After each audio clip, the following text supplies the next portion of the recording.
Well, welcome to Dominico Field. Thomas West alongside Zach Benoit. The Toronto Maple Leafs are taking on the Hamilton Cardinals. The Maple Leafs got a win last time out. The Hamilton Cardinals have won 6 games in a row. Let's take a look at what happened last game for the Toronto Maple Leafs. All right, joined now by Dennis Devanning. Dennis, I know it was a great day for you at the plate, but let's just talk about the team for a moment. I mean, you guys, hunting down a win. You've won 2 Sundays in a row. Just tell me what it felt like to get that victory today. Man, it feels good, man. I mean, the boys gelled. We were due for a win. We really needed this one today, so it was nice seeing all the guys come together and everyone play their role, play their part, and I'm just happy we pulled the win out, man. Dennis, I mean, what was it about this offense today? I mean, you guys needed pretty much all of those 11 runs to come home with the victory today, but you got it done in different ways, whether it was the home run, whether it was you coming in with the head first slide at home plate to steal home. What was it about the offense that seemed like it was kind of contagious throughout the lineup? Hey, man, I would like to say, everyone did their part, man, and when someone does something well, everyone wants to follow up, and I think we did a good job in doing that today, man. Yeah. Against a good team too. Shout out London, but we came out to play today. So yeah, they certainly are. You've beat them twice here at home. I want to talk about that play at home plate. You see Yordan Manduley going. Was that a play on to come home, or did you just read that play and send it home? Honestly, I told Rob, I said, hey, any chance for me to come home, I'm gonna take my chances for the team. So I did just that, and I happened to get lucky that time, man. That's just Dennis being Dennis. That's Dennis taking initiative for sure. Yeah, and he's getting going too. He's had 2 really good games in a row now, so hopefully he keeps firing. Absolutely, I know Martinez put us in place to win the ball game. That's what we needed today. 5-6 innings out of him. We're hoping. I managed to get through the weekend 3 games in a row. I mean, I look at where you guys are in the standings right now. I mean, at this point, you can't really control what other teams are doing. So what's kind of the mindset of the team each and every game that you go into this year? Just got to keep grinding out games and taking a game off of a good team like that. It's going to help, right? We haven't played a lot of the Chathams, the Kitcheners, and the Brantfords of the league yet. We've been playing a lot of really good ball and a lot of good teams, so hopefully we can keep that rolling. Okay, I don't know if you checked the CBL website, but Yasiel Puig's now tied for the league lead in home runs. Now, there was, a month ago where we thought that maybe that wasn't going to happen, but does it feel like he's going to kind of just take off here and maybe just lead everyone in that department by the time the season's done? He definitely seems to be taking off. The last 2 games he's been on fire. I wonder if they'll change him to a first team All-Star instead of second. What do you notice about the way the teams are pitching Yasiel Puig? Like today, they pitched to him twice and he homered twice, and then he gets the intentional walk. Like, how different has the approach from opposing pitchers been facing him this year? Well, since we've moved him up the lineup to the second spot, they have to pitch to him now, right? We got 2 good batters behind him. Maybe they're going to be more likely to do it because there's only 1 runner on instead of 2 runners on. You see they walked him as soon as our runner got over second base on that one as well. So I think in the 2-hole he's getting more pitches now than he was in the 3-hole, but less runners on. You liked what you've seen from Trix Tavares at the plate. He came through with a home run that at the time looked like it was going to win you guys the ball game. And I mean, arguably it did because he gave you that lead. Have you kind of seen a progression from him at the plate? And it must have been great to see him hit that home run instead of finish. Oh, it's amazing. Yeah, he's getting going at the plate, and he can play any position on the infield. Incredibly well. He's played second base, he's played first base, he's played shortstop. We should try to pitch him or put him at every position that's needs. What thought process goes into how you sort of build the lineup on a given day? Today we definitely had to think about their starters, right?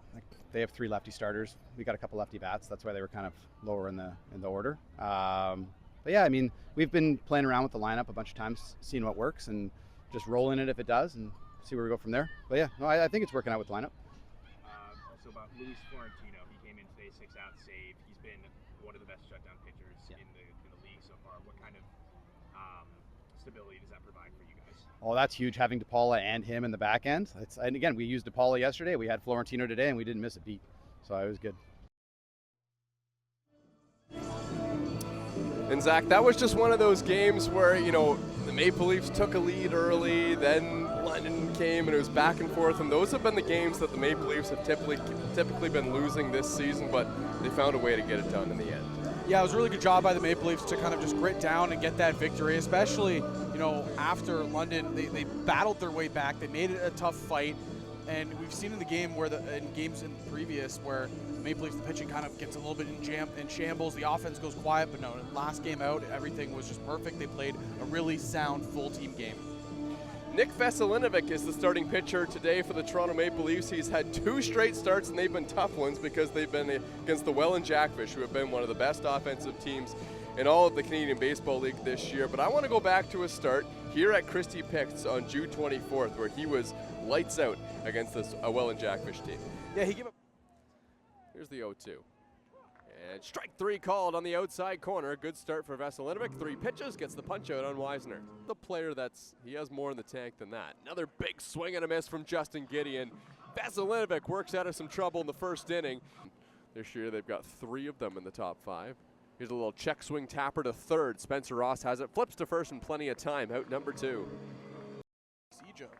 And there's strike 3 called from Nick Veselinovic. He was perfect in that inning. Gets through an efficient frame.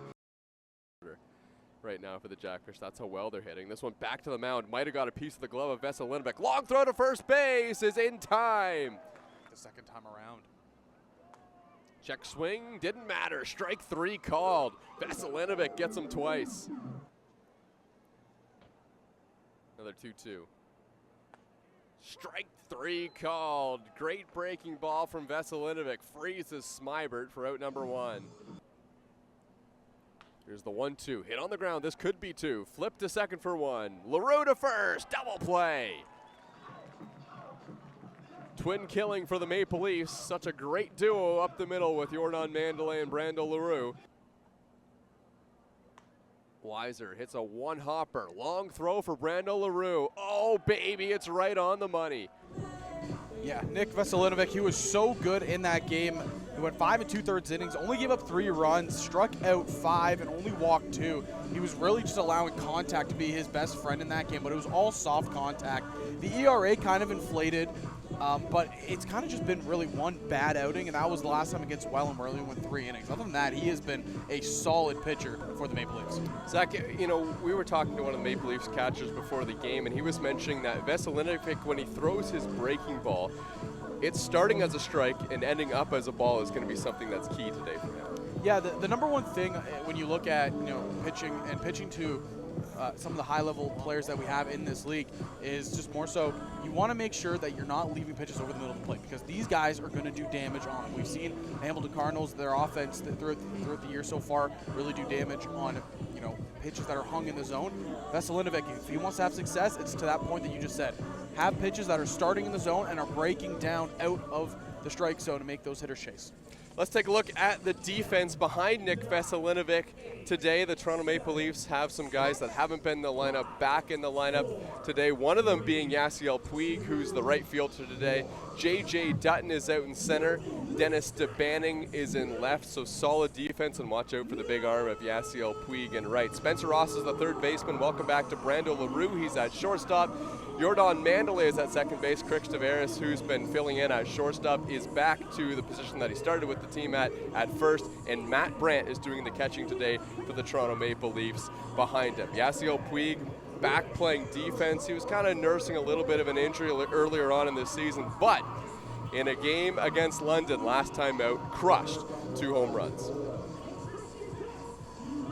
To the new league, the 3-1 pitch. Yasiel hits it hard to center field, and it is gone. A frozen rope to dead center from Yasiel Puig, and the Maple Leafs take the lead. Just such a smart hitter.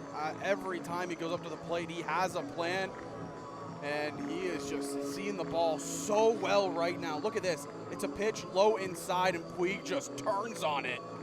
2 home run game and a 3 home run game for him on the ledger.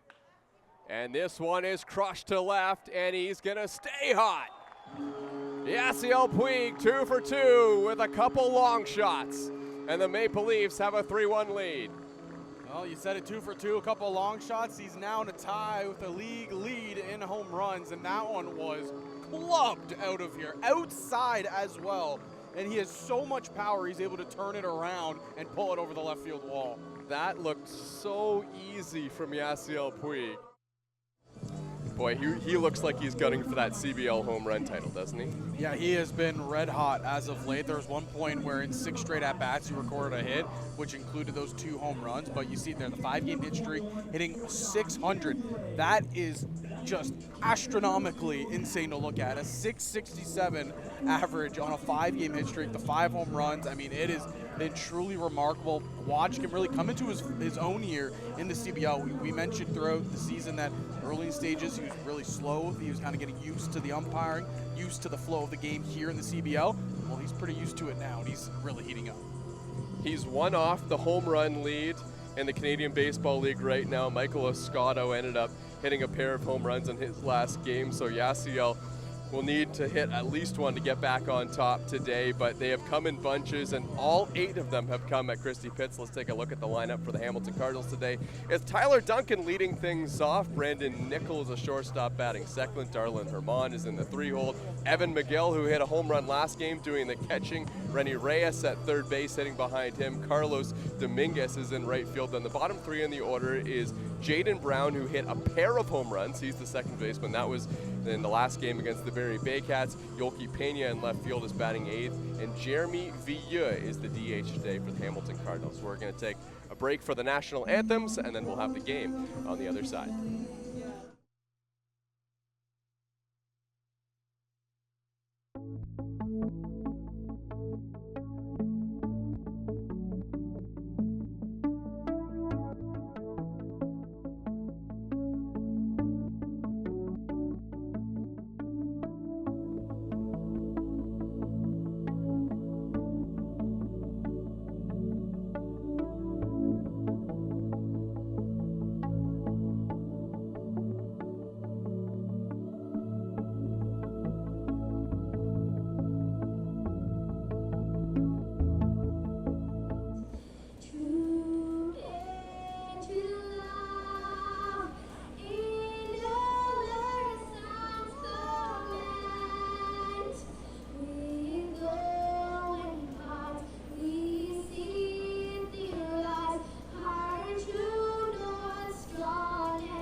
Toronto Maple Leafs and Hamilton Cardinals here on a night game at Christie Pitts. This was last game, the Hamilton Cardinals and Barrie Baycats, and this Hamilton team, Zach, on a 6-game winning streak. They are rolling right now. Yeah, they are playing terrific baseball as of late. You see the last game against Barrie, really.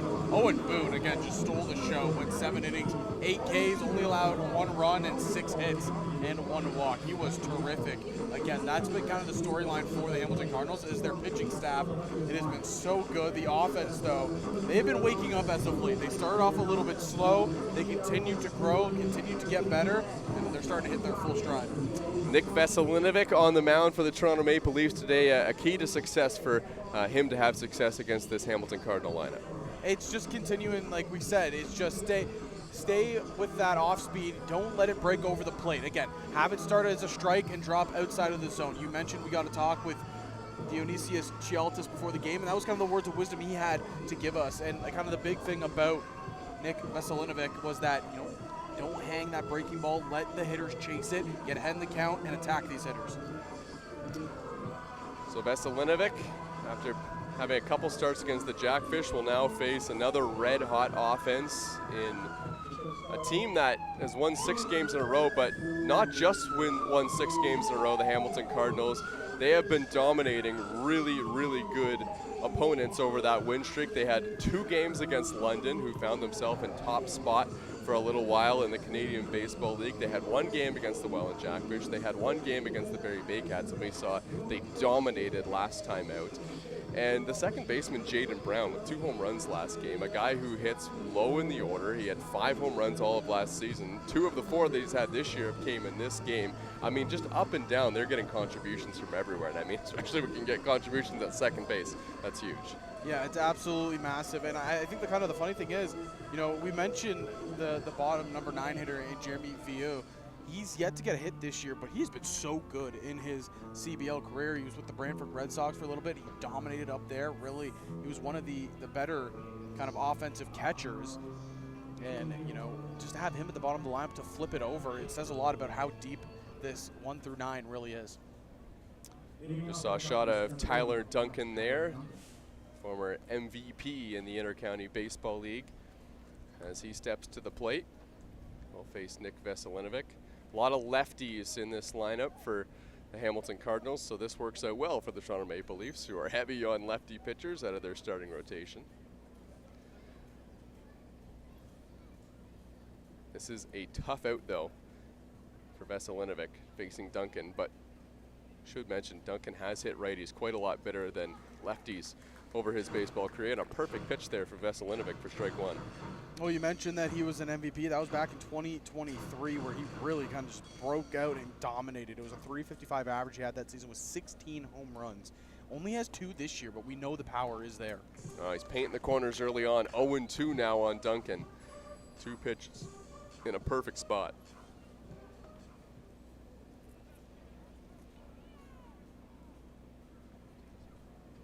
Here's the 0-2 pitch. And that one a little further outside. Duncan takes it for a ball, 1-2. That was a good example right there of an off-speed that started on the inside half and broke off the plate. If you're Veselinovic, you kind of have to stick with that plan, and then you can also kind of mix in a fastball in that outside corner as well. The 1-2 pitch. And it's strike 3 called on the outside corner. Tyler Duncan took 4 pitches, and Veselinovic got him. Again, that's just a really good pitch mix to start off the ball game. You really establish that outside half, you know, to the lefties. You work that breaking ball, and then you pick the corner with the fastball. It just makes the zone look so much wider. Big out number 1 against Duncan, having statistically one of the best seasons average-wise of his long career in the league. Big swing from Nickel, who has been a Toronto Maple Leafs killer over his career. And he's behind in the count, 0-1. I think that's my favorite stat you always bring up, is just how good he is against the Leafs. And when you actually break down the numbers, he is terrific against them. Well, I'll lay it on you here after this pitch as he takes high, 1-1. 33 at-bats against the Toronto Maple Leafs. He's homered 6 times. He's driven in 15 runs. 5 of them have been this year, and he's batting .424 in his career against the Maple Leafs. Yeah, it's ridiculous. Absolutely ridiculous stuff. 1-1 pitch, foul tipped into the glove of Matt Brandt, and it's 1-2.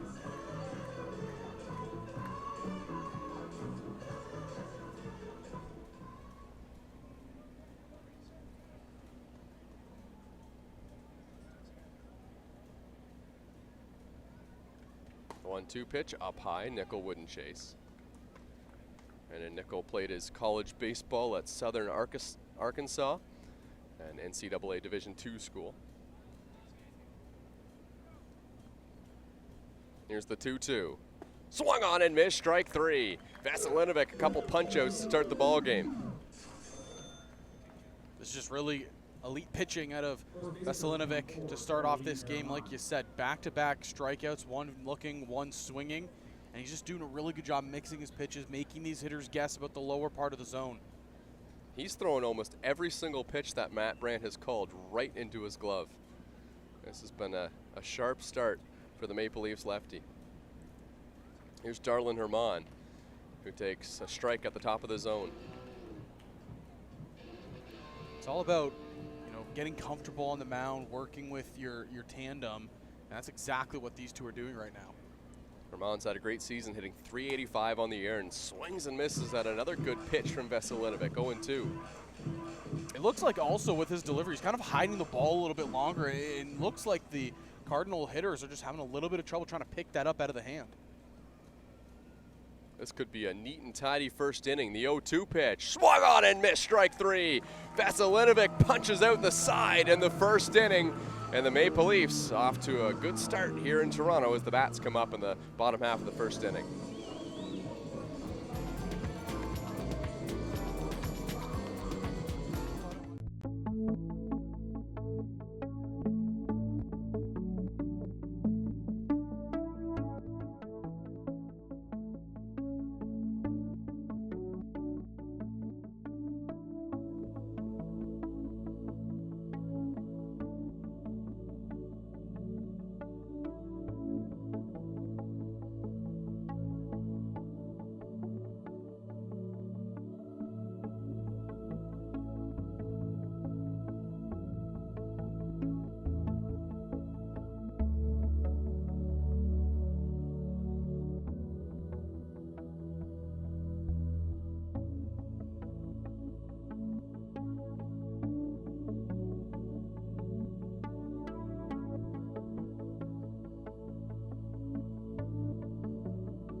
Back here at Christie Pitts, let's take a look at the starting lineup for the Toronto Maple Leafs. Brando Leroux, the shortstop, is back in the lineup for Toronto.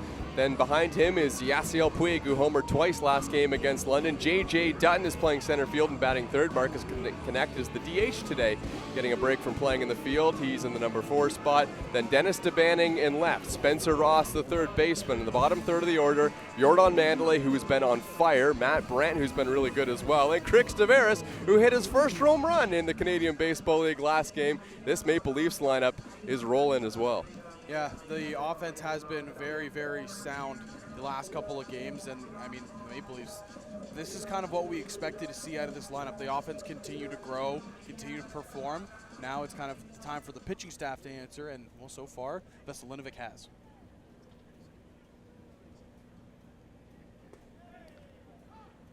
There's the first pitch from Luis Ramirez, who's getting the start today for the Hamilton Cardinals. Hamilton's had some time off. It's been 4 days of rest since their last game against the Barrie Bay Cats. Here's the 0-1. So it's been a little while since Ramirez has towed the rubber. 1-1 the count now on the Maple Leafs shortstop. That pitch misses maybe a little bit up. Luis Ramirez stands at 6'4" on the mound, 33 years old, one of the veterans in this rotation for the Hamilton Cardinals. He'll turn 34 in 4 days' time. Played some minor league baseball with the Arizona Diamondbacks as that pitch to Brando Leroux misses outside, and he's behind the count 3-1. Last time he was in a minor league system was with the Colorado Rockies, where he played for the Hartford Yard Goats. That's AA baseball. Here's the 3-1 to Brando. And he rips one foul down the left field line. Got a really good piece of that, but was way out in front of that pitch from Ramirez. Yeah, Ramirez, like you mentioned, he's one of the vets on this roster, 33 years of age. He's coming off a solid outing where he went 6 innings against London. And that's hard to do, especially with how good London has been. 3-2 pitch, and it's flared the other way, and it's going to hook onto the hill. Well out of play. This is a good at-bat from Brando Leroux to start things off. We saw 3 efficient strikeouts from Nick Veselinovic on the Maple Leafs side of things, and now Brando Leroux is making Ramirez work. The 3-2 pitch fouled off again. Leroux has been such a entertaining acquisition for the Maple Leafs. I mean, the defense speaks for itself. The at-bats are so professional, and he's just been a very fun player to watch here at Christie. Another 3-2. And Leroux hits one down the line, foul. So Brando Leroux has seen 8 pitches off of Ramirez in this at-bat. There's a lot of ways that's good. He can take some of that information and give it back to the Maple Leafs dugout. He's got to see a lot of different pitches as well in this at-bat from Ramirez. Veselinovic needed 12 pitches to get out of the first inning. Brando Leroux is going to see pitch number 9 here in his first at-bat. And he swings and misses. Ramirez makes him work for it, and that's strike 3. Yeah, Ramirez wins the battle, but Leroux, like you said, he gets a lot of information, a lot of pitches faced. You just kind of raise that pitch count here in the first inning. That's always a big factor. So here comes Yasiel Puig. He's got the batting average up to .391 on the season, not to mention that he has been crushing the ball over the wall here at Christie Pitts. 8 home runs here in his home ballpark. And Puig takes a huge hack at the first pitch, but was a bit late on that one from Ramirez. Looks like Ramirez revved back a little bit to get a little extra on that one. Here's the 0-1. Puig takes low.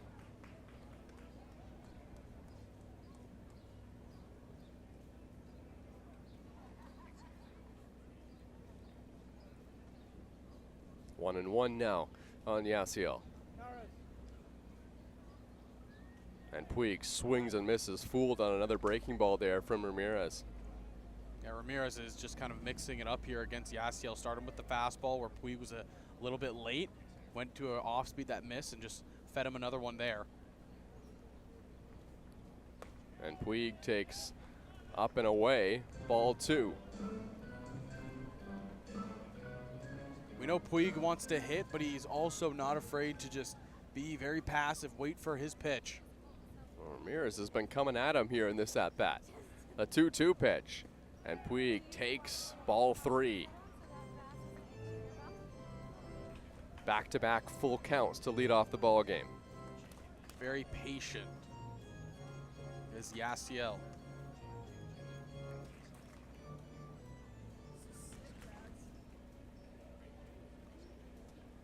The full count pitch to Puig, and he hits one in the air to center field, but this one is going to hang up. And that's out number 1. Yeah, you can see again that Ramirez was just trying to stay away from him. He threw him an outside fastball. Puig tried to turn on it, but unfortunately just couldn't get enough barrel to it. Tyler Duncan is the center fielder that made the catch. He's got Carlos Dominguez in right and Yolki Pena in left. There's J.J. Dutton. First 2 retired, but on a lot of pitches for Ramirez, a couple of 3-2 counts.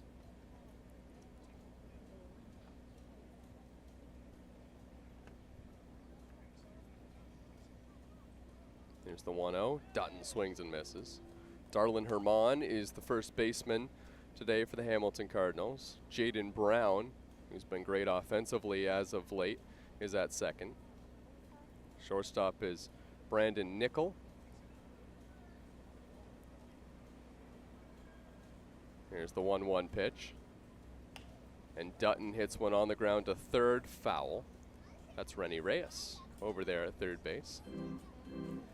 We've seen J.J. Dutton go opposite field a lot with his hitting as of late, but he does still have that bat speed where he's able to turn on one and pull it down the left field line. Really does a good job of just getting the bat to the ball and able just to get on base here.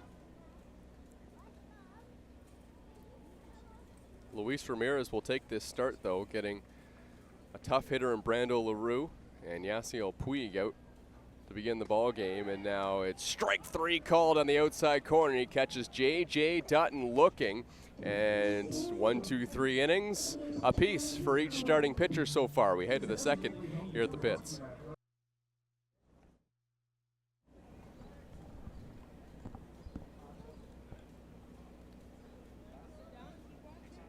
Nick Veselinovic with 3 strikeouts in his top half of the first inning now faces Evan McGill, who had a home run last game against the Barrie Bay Cats.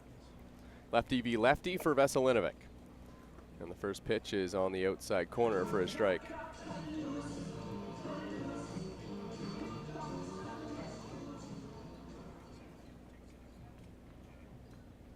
Here's the 0-1 pitch. Swung on and missed.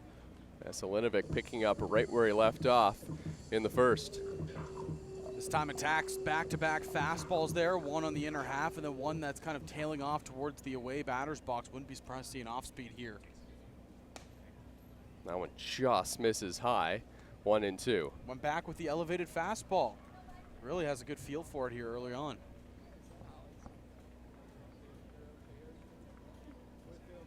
The 1-2 on the Cardinals catcher, and he wouldn't chase that one. Went back to a breaking ball lower half. That's that pitch that's going to be key. A breaking ball that one might have started just outside, but one that appears to be a strike and then dips off at the last second and then comes right back with the fastball, and he set that one up perfectly. Veselinovic has 4 punch-outs here in the second. Again, that's just a pitcher setting up his sequences so well. He started that at-bat off with 4 straight fastballs, went to the well with an off-speed, didn't hit it, and then he said, you know what, I'm just going to try to pick this corner again, because to lefties, you're seeing that bottom outside corner. It's expanding when you see a breaking ball. Rennie Reyes, the third baseman, swings at the first pitch, flares one into the outfield. It's playable for Yasiel Puig, who makes the catch, and that's out number 2. Punch-outs and efficiency so far for Veselinovic. Right out of the gate, he was ambushing hitters, and I think that is the important thing to do against a lineup like the Hamilton Cardinals. that have been so hot as of late. He's attacking the hitters. He's not letting them get comfortable in the counts. He's getting ahead of the hitters. That's the key thing.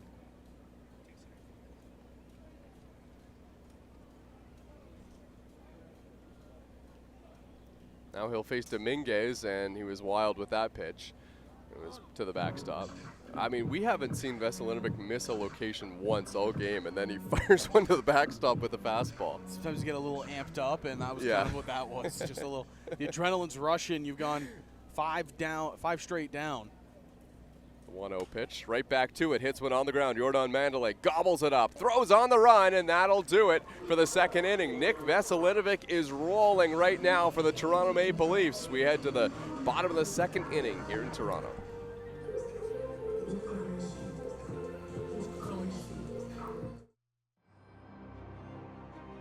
Everyone dreams of being great. Only a select few can be iconic. But only one is chosen. Introducing the Chosen One from Rawlings.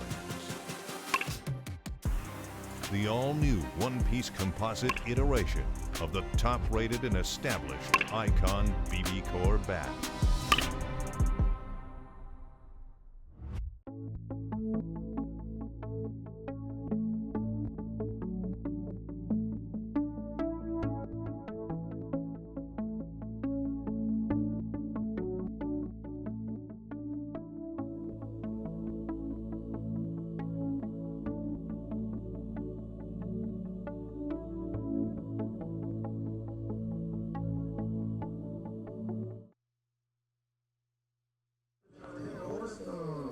Yordan Manduley hoping to get an at-bat here for the Toronto Maple Leafs in this bottom half of the second inning. And Zach, boy, has he ever been good. Had 3 hits, got hit by a ball as well last game against London.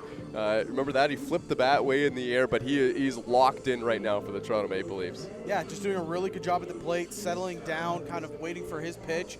Again, you mentioned he has multiple hit games in his last 5, and it's just such professionalism when he comes up to the plate. He does a good job controlling the at-bat, really putting the pressure on the pitchers.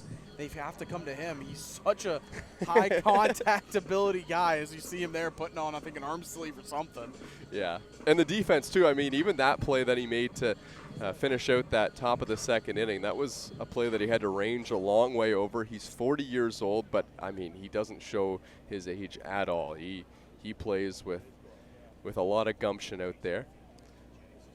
Here's Marcus Knecht, who takes a strike. Well, that was a big factor as well. We had a conversation last week with Brian Sewell, and he said, man, what it would have been like to see Yordan play in his prime. You know, he's still so good at 40 years old. What it would have been to see him, you know, in the mid-20s, mid to late 20s.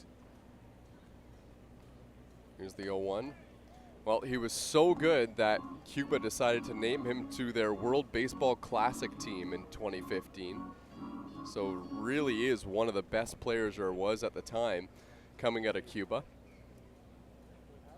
He's represented his country a couple of times, also played at the Pan Am Games.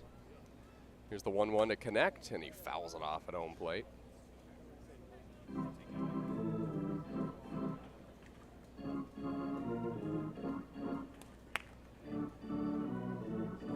Marcus Knecht has boosted his batting average with some not just multi-hit performances, but like 3-4 hit performances over his last couple games.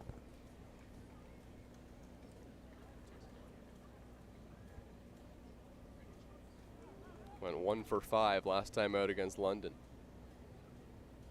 Here's the 1-2. Knecht pops it up. This one's gonna stay in play. And it's caught in foul territory for the first out of the inning. It's always so interesting to, you know, see Marcus Knecht go through his motions of hitting, and if you see him on social media, he's always talking about, you know, the mentality behind hitting and kind of the stuff that you think as a hitter and all of that. And he's such a smart individual when it comes to kind of breaking down the offensive side of baseball. Now Dennis DeBanning, who hits one on the ground to first, and that takes a big hop into the outfield. Boy, that was a favorable bounce for the Toronto Maple Leafs, but Dennis DeBanning, it's kind of going well for him lately. Had a couple of hits last game against London, and when things are going well, they're really going well for Dennis DeBanning as he gets a rather fortunate base hit into the outfield. Christie Hops strike early here in this one. Dennis DeBanning has got his batting average up into the mid-290s. And Spencer Ross has been an on-base machine for the Maple Leafs, so he'll try and keep the line going for the aforementioned Yordan Manduley.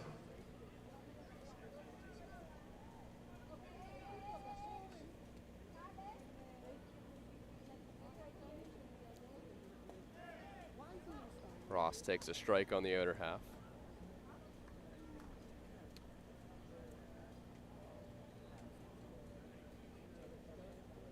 Spencer Ross had a very slow start to the season. It was kind of trying to get his bat heated up again. Then he went on that lengthy on-base streak, and he's tried to continue it here after it got broken. It's just such smart at-bats really at a number 5 that have helped him get his numbers back up here offensively. Well, Luis Ramirez was really nibbling around the outside corner in the first inning, and now he's starting to really attack these Maple Leafs hitters.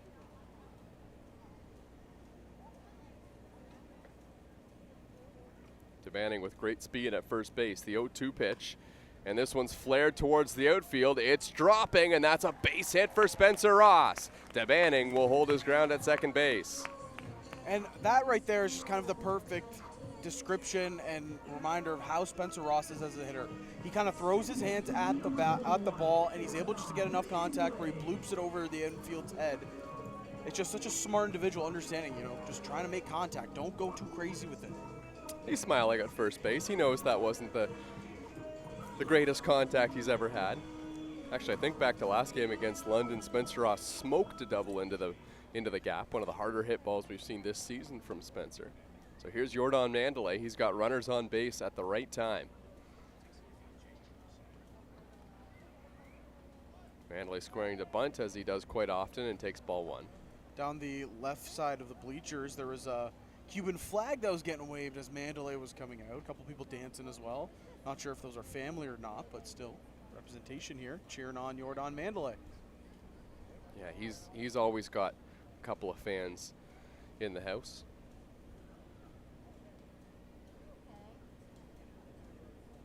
Here's the 1-0, and Manduley fouls it off. His club team back in his hometown of Holguin is always watching along as well.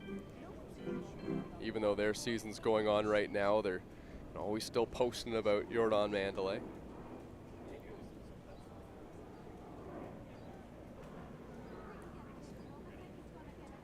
One and one now on the veteran second baseman.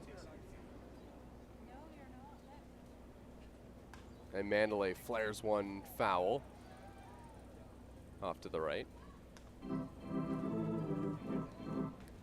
Manduley's hitting .362 on the season, second on the Maple Leafs in batting average behind Puig.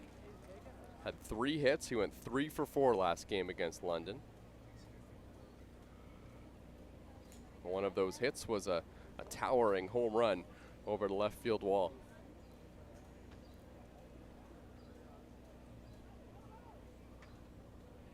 Here's the 1-2. And Manduley chops this ball on the ground. Nickel has it out short. Flip to second for 1. On to first. Double play. A huge double play turned by the Hamilton Cardinals, and that will get Luis Ramirez and his side out of the second inning. Still 0-0 here at Christie Pitts.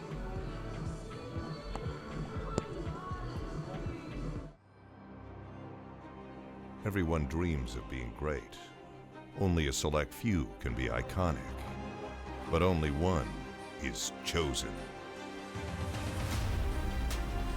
Introducing the Chosen One from Rawlings. The all-new one-piece composite iteration of the top-rated and established Icon BB Core bat.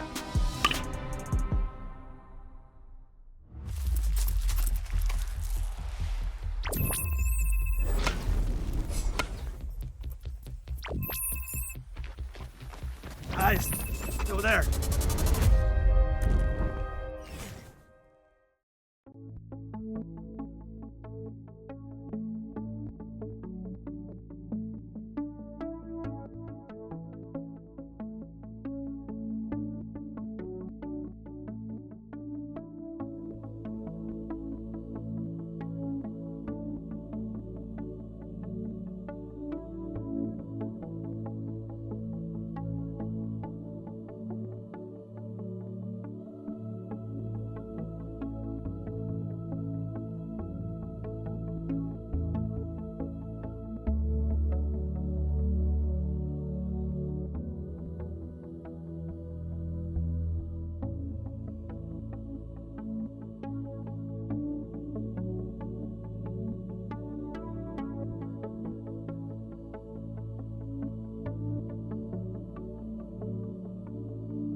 Well, back here at Dominico Field, look at the scorekeeper's clubhouse and a whole bunch of fans here on the hillside for a Wednesday night game at Christie Pitts. Jaden Brown at the dish. What a game he had last time out against Barrie. Couple of home runs from the second base position. Hamilton went on to win that game 8-1.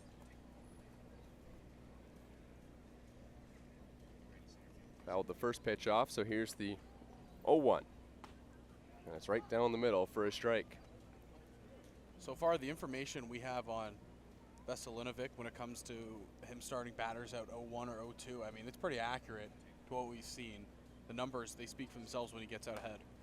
High chopper to Ross. He's got to wait for it to come down, makes a quick throw, and it's in time. That was a play where Spencer Ross was at the will of gravity, waiting for that ball to come down. It was a chopper that looked like it bounced right in front of home plate, and it was way up there. Yeah, so we were kind of looking at Veselinovic's numbers and saying, well, you know, maybe it's pitch selection when he gets behind in the count, but Veselinovic has said, well, I'm just not going to get behind in the count. He's been just attacking hitters with pretty much strike one to every batter, but not this time against Yolki Pena, the left fielder.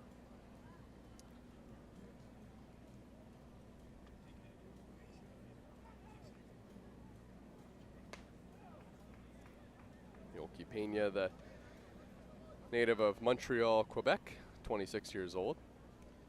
I'd say the biggest thing for Veselinovic is just to kind of stay in this attack mode. Don't fall passive. Keep going after these hitters. That time it was cued off the end of the bat on the foul ball, so there's an 0-2 pitch from Veselinovic that works out. Or 2-0 pitch, I should say.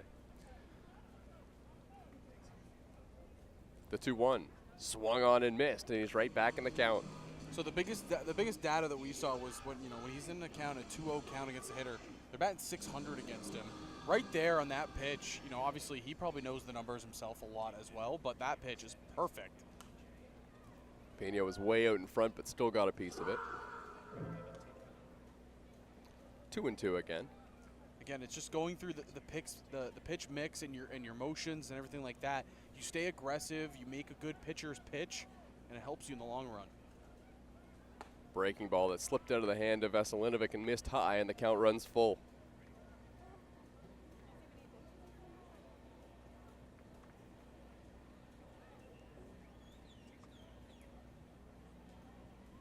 This will be pitch number 24 from Veselinovic with one out here in the third.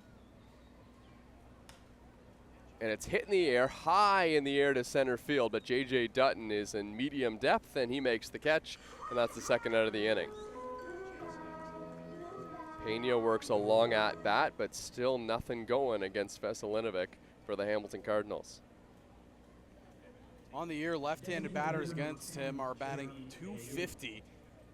The righties batting .333. And these couple righties that are sprinkled out throughout the lineup, this is the real test for him. And Vegh hits a line drive up the middle for a base hit. Zach, did you mention that he didn't have a hit yet on the season? I did. That's his first. Well, there you go. First base runner of the ball game for the Cardinals. Back to the top of the order. Dangerous hitter in Tyler Duncan. Yeah, Jeremy Vegh, he's appeared in 5 games and he's gone 0 for 6 to start. He's gone on base via walk. He has 4 walks. He just hasn't been able to get the contact and finally able to get it here. Tyler Duncan hits one on the ground, and this one's going to squeak through. A couple of base hits with 2 outs for the Hamilton Cardinals. And Veselinovic starting to face a bit of adversity here in the top of the third. That's just the Tyler Duncan special. Just hit it where they ain't. And he did that a couple weeks ago up in Guelph when I was there, where he just placed it perfectly down the right field line and then the left field line every single time. And then he does it here again. The shift is on, playing him to pull, and he's able to hit it just between the hole on the left side.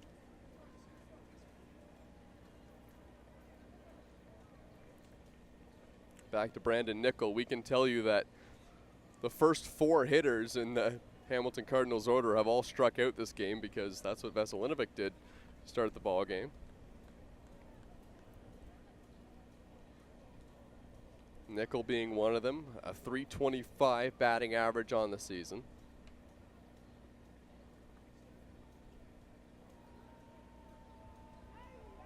Takes outside, and Veselinovic hasn't been quite as sharp pitching out of the stretch so far. Yeah, he hasn't been used to it, again, because of how much attacking he's done from the full windup, but this is a really wise mound visit here by Matt Brandt to kind of calm down his starter. Again, obviously, this last two batters haven't gone the way that he's hoping, and the first pitch here to a dangerous Nickel is missing. And, you know, Matt Brandt, probably the words are, just get back to that attack mindset. Just go after these hitters. You know, you've gone once through the order already, and you've shown that you're able to get to the hitters very easily. Now just kind of need to continue that motion. Nickel had 2 hits last game against Barrie, which meant that it extended his hit streak to 10 games in a row. Would love to make it 11 today. The 1-0 pitch, upstairs, 2-0. I think Veselinovic is maybe thinking about the runners a little bit on base. He's missed high with a couple of pitches from the stretch.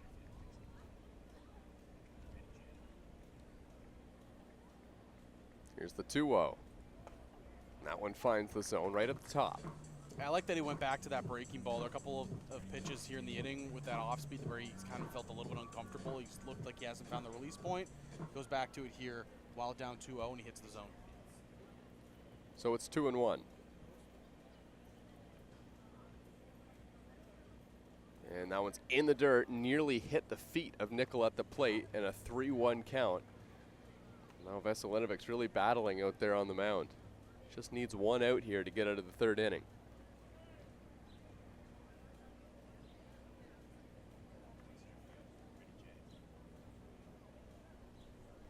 Nickel 3 home runs, 17 RBIs on the season, and swings wildly at a 3-1 pitch. Might have helped out Veselinovic there. That ball looked like it was up and away. Wanted to do some damage there and get a run on the board was Nickel. And I think he made up his mind before the pitch he was even released that he was swinging. Hamilton would take a walk. Their best hitter this year, Darlin Herman, is on deck. And this one's fouled off. Darlin Herman would be thrilled to have an opportunity to hit a runner in with the bases loaded.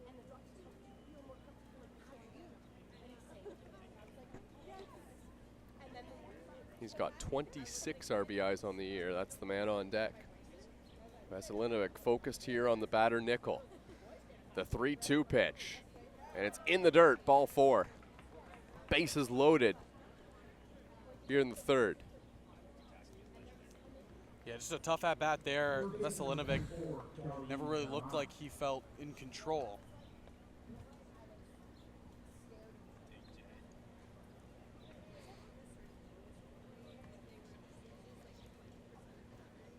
Boy, this looked like it was going to be another quick, tidy 1-2-3 inning. And now we're going to get a mound visit. Brian Sewell is out to talk to Veselinovic.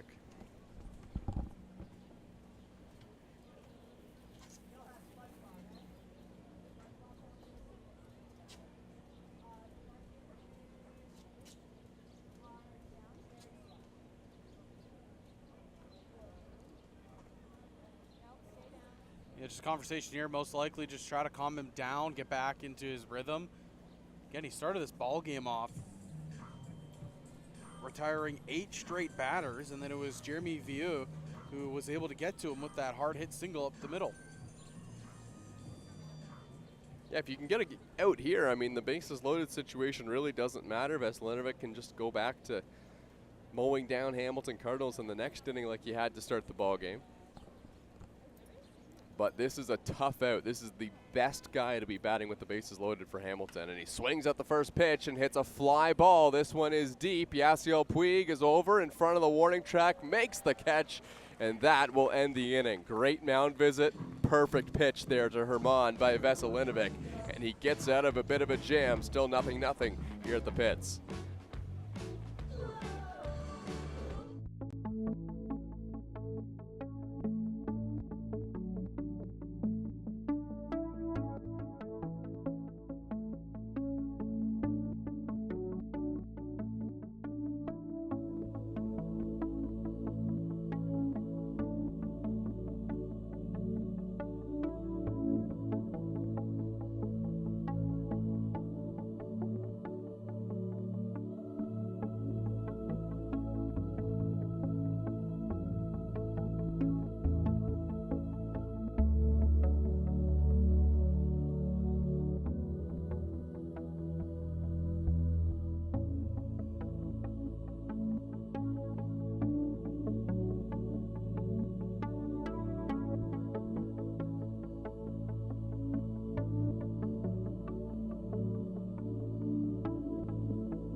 Well, back here at Christie Pitts, Matt Brandt, the catcher, is going to lead things off for the Toronto Maple Leafs, facing Luis Ramirez. Boy, Nick Veselinovic had to get out of a jam there in the top half of the third inning, but made a great pitch to Darlin Herman, a dangerous hitter to get out of it. Now the Maple Leafs will try and pick him up with the bats.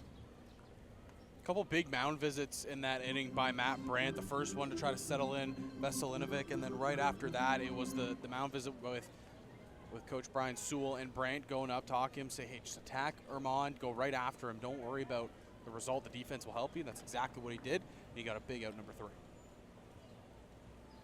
It was Jeremy Vegh who got that little hit parade started for the Hamilton Cardinals in the third. Now Matt Brandt hoping he can do the same here for the Maple Leafs. Takes a pitch on the inner half for a strike.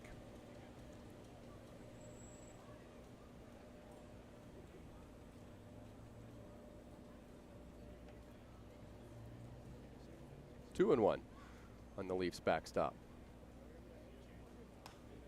And Brandt hits one in the air to center field. Tyler Duncan is ranging over. He has plenty of room out in front of the wall. Makes the catch, and that's first out of the inning. It looked like Brandt just missed that one a little bit. Got underneath it and skied it to deep left center field. And you see relaying some information there to Crix Tavares. He comes up, kind of gives him a whisper saying, hey, this is what I'm seeing out of the hand, and this is what he's throwing me. Yeah, the on-deck batter is Brando Leroux. He had an at-bat like that where he saw, 8-9 pitches in his first at-bat. I'm wondering if he was maybe able to relay some of that info to his batters as well. Tavares hit his first home run in his Canadian Baseball League career last game against London, and swings and misses at that first pitch. It was a big home run as well in that ball game. It got the Leafs up more and really kind of helped them secure that victory.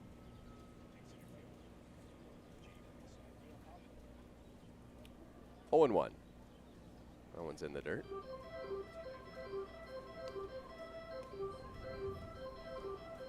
It was really awesome to see Tavares kind of have that big moment in the ball game with that solo shot. Again, he was a guy that he came out of the gates a little bit hot, and then things kind of got cold. The swing and miss started to increase, but the coaching staff never gave up on him. They still believe in him.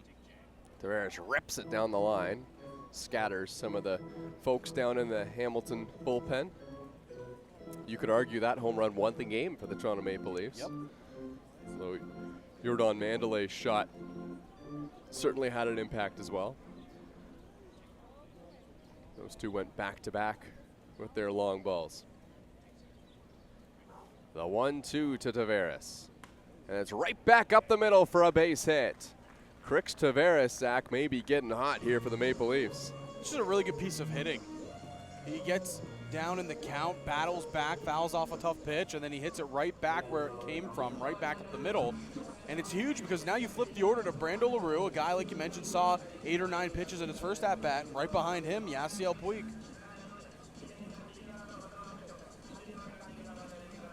So Brando Leroux saw 9 pitches in his first at-bat. Now he'll see if he can turn that into something here against Ramirez with one out in the third.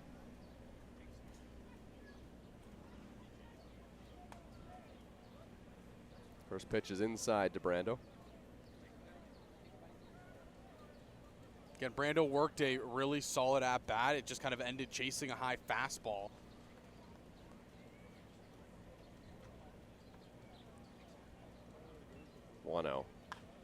On the ground, and this one's going to end up in the hands of the shortstop, who throws to first, and the tag applied to get the out.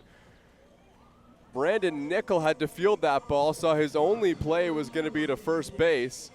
The throw was just a little bit offline, but Darlin Herman able to reach back and put the tag on Leroux. It actually looked like Nickel called off Reyes, who was going for it. He was reaching for it to his left, and Nickel just says, I got it, takes charge there. Reyes pulls the glove back, doesn't interfere, and they're able to get the out at first. Made a pretty tough play, though, for the Hamilton shortstop. Nickel had a long throw to first there, and Leroux nearly able to slide in safely. Now Yasiel Puig pops it up. This one's hooking towards foul territory, and it is into the glove of the third baseman, Rennie Reyes. to end the inning for Hamilton. Yasiel Puig has been avoided twice by the Hamilton Cardinals. Still 0-0 here at the pits.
Well, 6-game win streaks really help you in the standings, and the Hamilton Cardinals are starting to climb up the order a little bit.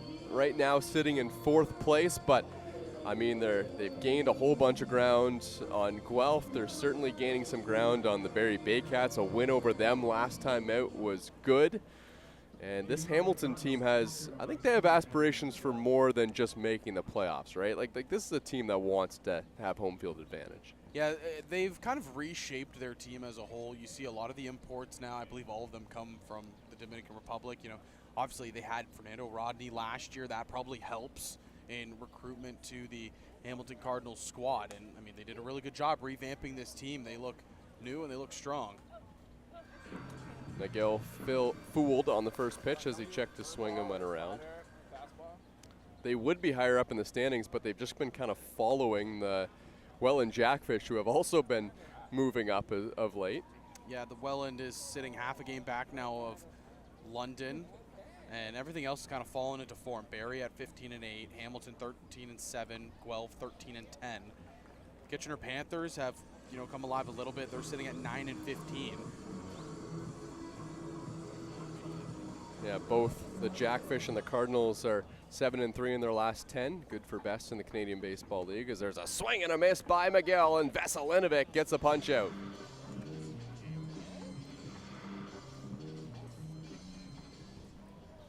Rennie Reyes, the third baseman, up next.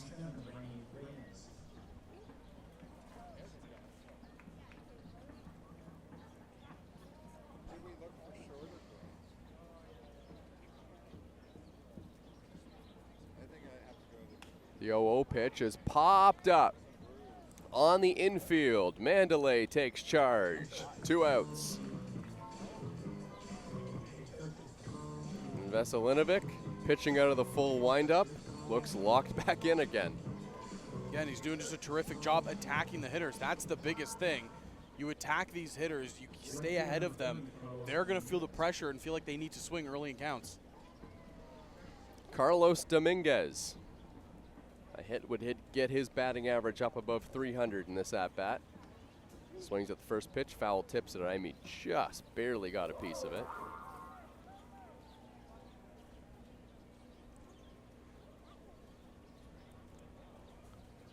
Oh, 0-1 on the Cardinals right fielder.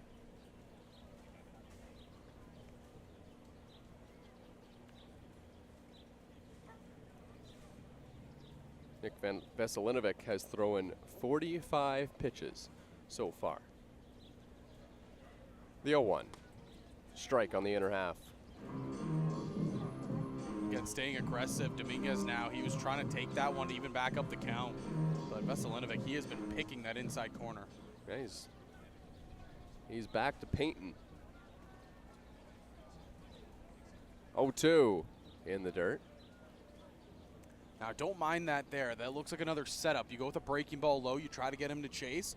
Now you try to elevate his eyes a little bit. You go back to that high fastball, but you got to make sure if you're throwing the high fastball, you get it above the zone no matter what. See if he goes to the hard stuff. The 1-2. Chopper to third. Ross leaves it for Brando Leroux, and there was just never going to be a play on that one. It bounced twice, and as soon as it did, the Maple Leafs knew that they were just going to have to throw that one in their pocket. Yeah, tough play there for the infield. Again, it was a high hopper, but that's the pitch again. You see here, he goes back to the fastball, which is the right idea, but he kind of goes for the inside of the zone. He doesn't try to elevate it, and that's allowing Dominguez to see that ball low and inside better. Nice bare hand grab, though, at short by Brando Leroux, but Carlos Dominguez was just already standing on first by the time he got that ball. Well, it was with 2 outs that Hamilton got a little bit of traffic on the base paths, and now they've got a runner going. Brandt's throw down, and it skips towards center field, but backed up by Leroux, and that's a stolen base for Carlos Dominguez. That goes to the other side of the bag. There's possibly a play there, but the throw by Brandt kind of tailing and forcing Manduley to make that play, trying to block it. Yeah, even a good throw, that would have been tough to get him. 6 stolen bases now on the season for Carlos Dominguez. He had 20 last year. Oh, we've already seen the speed here today. It's up there. The 0-2 in the dirt. Brandt will scamper over to make sure he doesn't get the extra 90 feet. I don't know if you saw that there, but Matt Brandt was almost going to touch that ball with his catcher's mask, which would have allowed the runner to go the extra 90 feet. We saw that in the majors about a month or so ago. Yeah. He pulled it back right away, though. You could see, you thought, oh, probably shouldn't do that. Can't use any piece of equipment to pick up a ball other than your glove. That one fouled off the very end of the bat by Brown, and he stays alive. 1-2. Ball boy from the Maple Leafs had to get out there quick, but they were enjoying a freezy.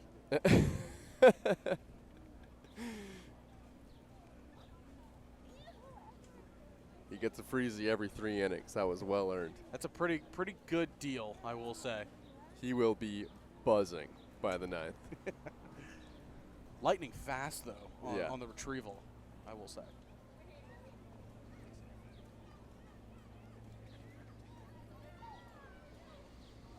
Another 1-2 to Jaden Brown.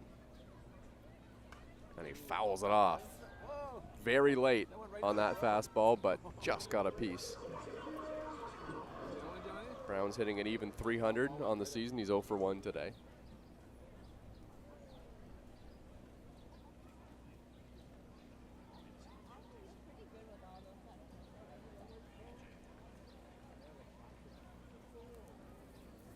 The 1-2. Strike 3 called on the inside corner. Veselinovic backdoored him and gets out of the inning. Boy, it's been a pitcher's duel so far at the pits. Bottom of the 4th coming up.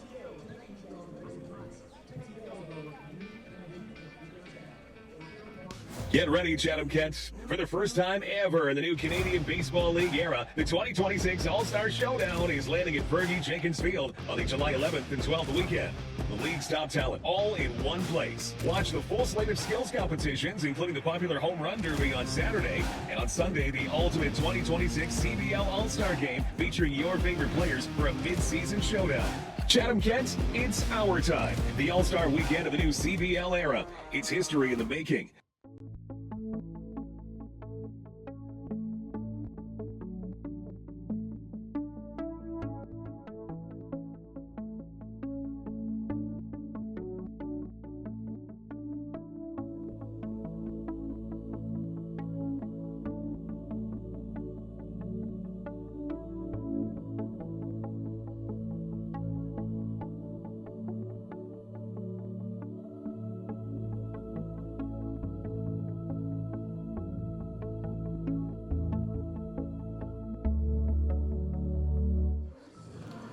Well, Zach, you're looking at the best pitching staff in the Canadian Baseball League this year. The Hamilton Cardinals, with that ERA in the 3s total, have just been phenomenal to start this season, and is a big part of why they've been winning 6 ball games in a row. Well, little trivia there for you. what team is the only team with less than 100 earned runs given up? The Hamilton Cardinals. Every other team is well over 100. Cardinals are at 70. They are doing a tremendous job. Yeah, they have been fantastic this season. Haven't scored a ton of runs, but the pitching staff's been so good. But, I mean, the offense has really come through in their last 6 games, and it feels like they're just kind of hitting their stride and are at the point that they thought they would be at the beginning of this season. J.J. Dutton hits a tapper up the middle. This is going to be a tough play, and there is no play for Nickel, the shortstop. J.J. Dutton has himself an infield hit. Yeah, Dutton really had that bag no matter what, but it was a really good play out of Nickel. Just to finish up with a point about the Hamilton Cardinals, again, they've only given up 70 earned runs, 80 runs total. And then when you look at every other stat, it's just astronomically insane to look at. They've only given up 163 hits. Every other team is over 200. Their pitching stats are like what the Welland Jackfish's stolen base stats are. Yeah, well, in above 100, that's closest at, what, 63? Yeah. Marcus Knecht takes a strike. Maple Leafs have the leadoff batter on.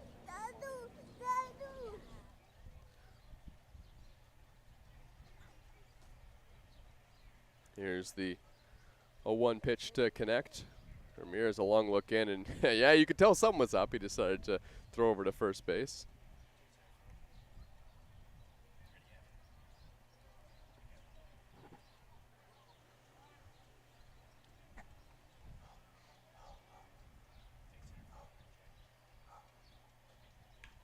Knecht hits one on the ground. Nice pick there by Nickel, and that is a double play after a tag applied. That's the second time Herman has done that at first base. It was tailor-made, and then Herman had to make a heck of a play of it after the turn. Yeah, really good job there by Herman just to kind of spin off, understand the spacing he had at the bag. This is just a really good pitcher's pitch by Luis Ramirez. The flip there, and then Herman, he understands. Come off the bag, he knows that Knecht is coming up the line there. You spin and tag him out. Yeah, Nickel at short got a hop there where I think he just kind of threw his glove at it and it landed in there. Well, when you're hot against a team, you're hot. Banning fouls that pitch off.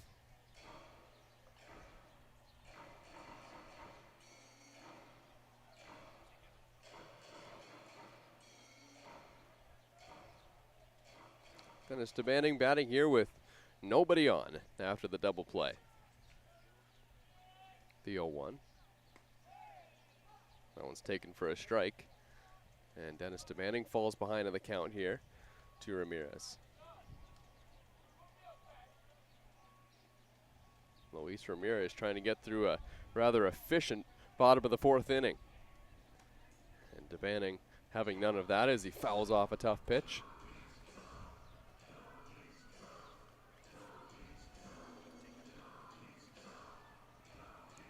DeBanning in this game already has a single, and it was kind of that ground ball he hit over to first that hit the lip of the grass and went right over the head of Herman. Another 0-2. High chopper to third. Reyes a throw to first in time, and that will end the inning. A double play and a good pitch to Dennis DeBanning gets Luis Ramirez out of the 4th inning, and the pitchers' duel continues here at the pits.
Beautiful night for some baseball here at Christie Pitts. Toronto Maple Leafs, Hamilton Cardinals, scoreless through 4 as we enter into the 5th inning. Yolki Pena is leading things off. He's the left fielder today for the Cardinals.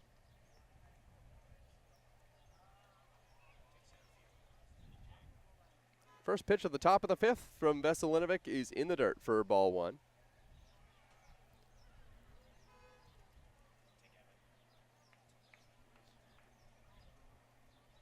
Now the 1-0 to Pena. That one misses high. Nick Veselinovic was a former Niagara Purple Eagle, an NCAA Division I pitcher. Played with a player that many Hamilton Cardinal fans will know, Stephen Hospital, who's one of the pitchers on their staff. One of the great names coming out of a bullpen. Hospital. Veselinovic now behind in the count 3-0. And he finds the strike zone. Pitch that Pena thought might have been inside or maybe a bit high. Veselinovic went on to play for the Winthrop Eagles in the NCAA's Division I in 2025. Also played for the Sylvan Lake Gulls as he finds the zone again to Pena, and the count's 3-2. And he followed Stephen Hospital to playing on that Sylvan Lake team as well. Western Canadian Baseball League, so great for those collegiate players. 3-2 to Pena. Chopper on the ground to second. Manduley to Crix Tavares, and that's the first out of the inning. Nice bounce back in that at bat there from Veselinovic. Yeah, you start 3-0 and you bounce back. You're able to get the ground out. That's huge, especially with Jeremy Vegh coming up, who singled. It was a hard hit single last time. Yeah, he had the first hit of the ball game.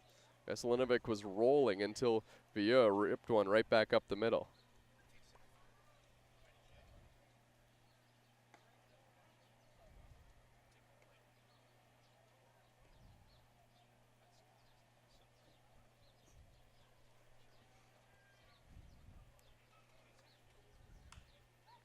And he lines one into the outfield for his second hit of the season. Jeremy Vegh has found a sweet spot here against the Maple Leafs.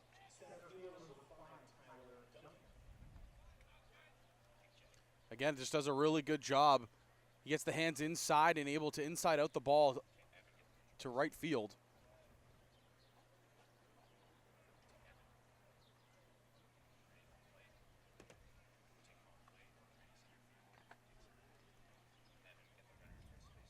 Now Tyler Duncan, who also followed up Vegh's hit with a base hit a couple innings ago, and he fouls the first pitch off. Boy, he had a big cut at that pitch from Veselinovic.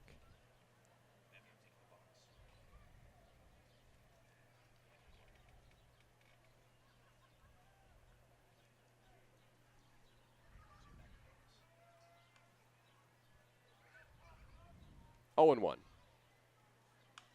Duncan hits one on the ground to Manduley. Flips to second. Leroux on to first, and that's not in time. Duncan was hustling down the line and beat it out on a close play. Csaba at first base making the call.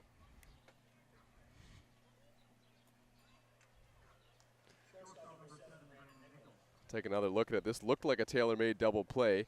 Manduley had to wait for it to take a couple of hots. It was certainly a strong throw on to first base, but maybe just a little bit late. Yeah, again, it was a big hop. Manduley had to make the play first, get the out, and then it was, again, another good toss to Brando Leroux. So Brandon Nickel will get his third at-bat. Frankie Golko getting loose in the bullpen for the Leafs. Golko has been versatile, earned a start in his last appearance. Back in the bullpen now for Toronto. He's just kind of fit into any situation that they've needed him for this season. Here's the 1-0 to Nickel. And he hits one right on the fist. It's flared to DeBanning and left, who makes the catch, and that will end the inning. Through 5, still no score in Toronto.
Welcome back to Dominico Field. There you see the man himself, Thomas West.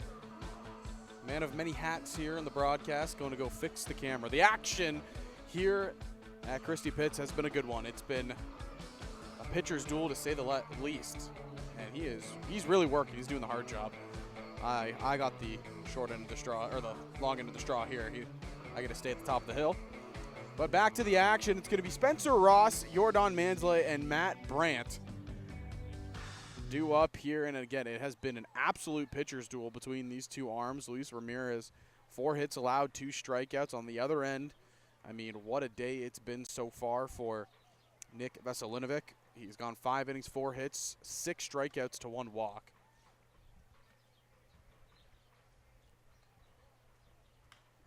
Another ball hit right up the middle by Ross, and it's going to get through for another base hit. Spencer Ross continues to swing a hot bat.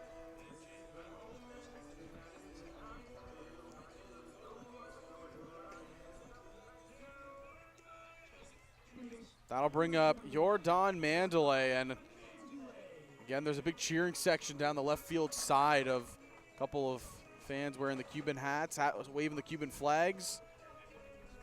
They love it when Yordan Manduley comes up to bat. Mr. West back up here in the booth. Hello, sir. Did you guys see me? Yeah, we got a whole video of you. Yeah, I had a feeling that was going to happen. Manduley squaring a bunt and pushes it foul. Yeah, you can take this at bat. I'm still pretty winded from. Yeah, we got a whole thing. We're going to show. Yeah, the whole thing. Oh my God, that's my super professional tripod you saw there too. Yep. Stepped on it 3 or 4 times, so it's held together by duct tape. We'll let you know you got a W as well. W in the chat there. Great.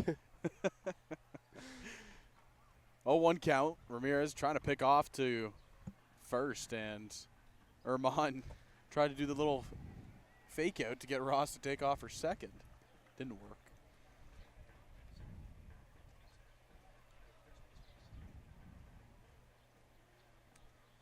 Long hold here by Ramirez, and Manduley squaring again, but fouls it off. That kind of seemed like it might have hit Manduley on the finger. He's wringing out his hand as he walks behind home plate. And it did hit him on the finger. Zach, he is. Yeah, he's in some pain. Interesting spot where he would go to here. That is not a good sign. He took off the batting glove right away. He's just standing behind home plate right now.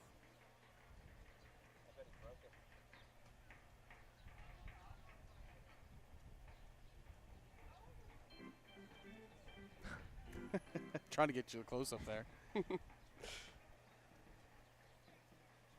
Yeah, he squared to bunt, and I think that finger was just kind of wrapped around the bat, and I'm sure it got sandwiched right there between the ball and the bat, and that's a hard pitch from Luis Ramirez too. So they're taking a look at it. I mean, Manduley, I'm sure, like, if he's been bunting like that his whole life, I'm sure that's not the first time that he's taken one off the finger. You know, they tell the kids a lot of the time to, you know, try and make a fist and make sure your fingers don't get in front of the ball. So he'll know, he'll have a pretty good read right away what's going on. I mean, he's been. Yeah, take another look here. Oh, yeah. Yeah, he wraps the whole hand around. So at first I thought Tavares came over possibly to translate. Then I saw Brando Leroux. Now Yadi and Martinez is there as well. I think it's just they just want to check up on their good buddy.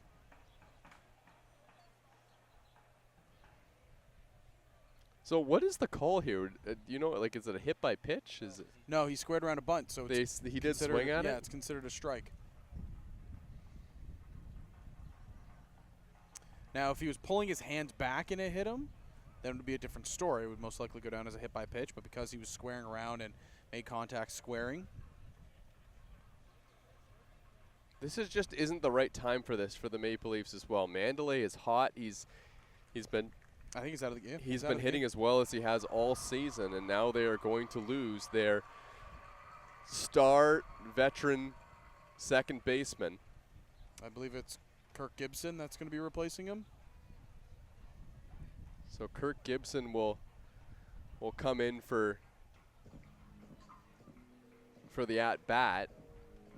Be interesting to see where the Maple Leafs end up shifting things around on the infield. They've got some versatility with the first baseman, Knecht. I would assume that he would either shift over to short or second base, wherever he's most comfortable, and then Gibson goes to first. Yeah, I think we would expect to see Knecht go to second, and then Kirk Gibson's the first baseman, so he'll probably play over there.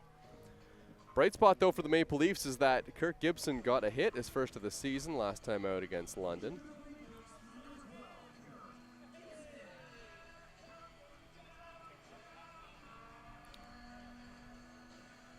So now he will enter into this at-bat in an 0-2 count here against Luis Ramirez, entering into this game much earlier than he would have expected. This is a tough spot for Kirk Gibson to come into.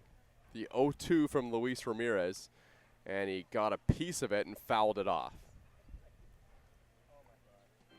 That is not a pretty swing, but that's a really good swing there from Kirk Gibson, just to get bat on ball there. Yeah, again, it's tough. You just got to get loosened up here right away, and you're already down on the count 0-2.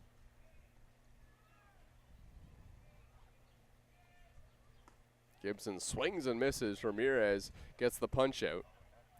Spencer Ross still stranded over there at first base.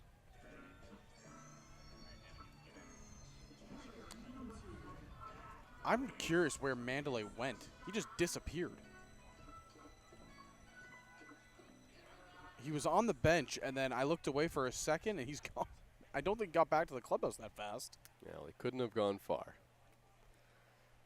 Brandt hits one on the ground to first. Great pick by Herman, and it is a double play. The Maple Leafs have hit into a trio of double plays today, and Darlin Herman has been a key factor in almost all of them.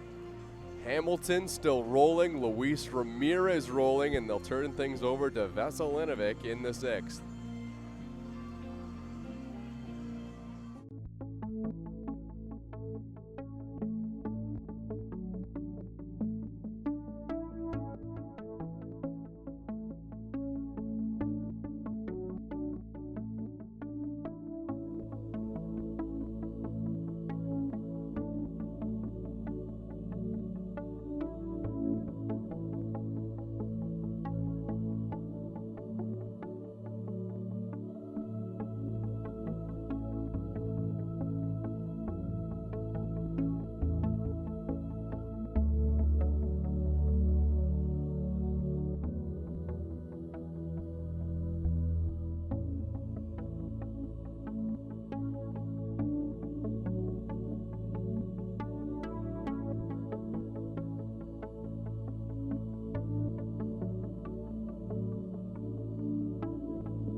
Darlin Herman has had quite the game defensively. He's had to reach back and apply two tags on wild throws at first base. Then he makes an unbelievable pick and starts a great double play for the Hamilton Cardinals last inning. Yeah, he has been terrific on the defensive side of things. Speaking of defense, the new look for the Maple Leafs is Knecht at second base. This one's to third. It's a fair ball, high throw, and it's going to pop out of the glove of Kirk Gibson, the new first baseman.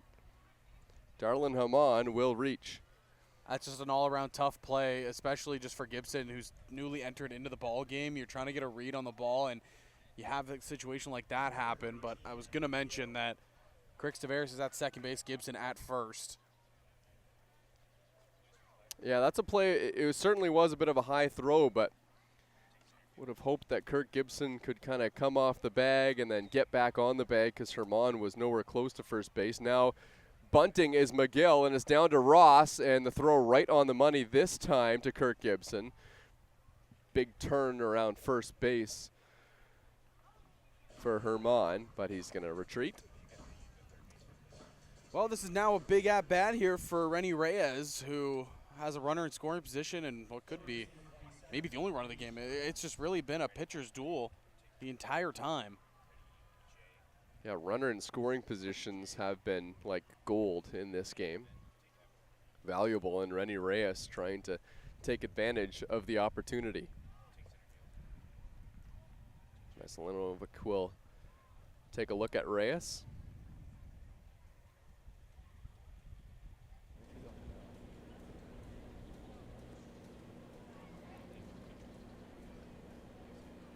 Reyes takes up and away. Veselinovic does have the base open at first.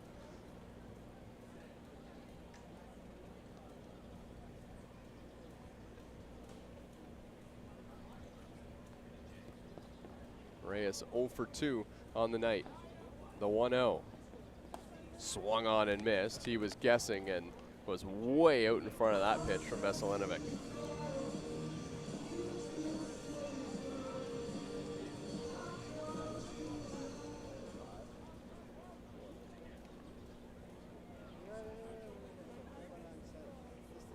Pitch count still intact. Pitch number 67 is down and in.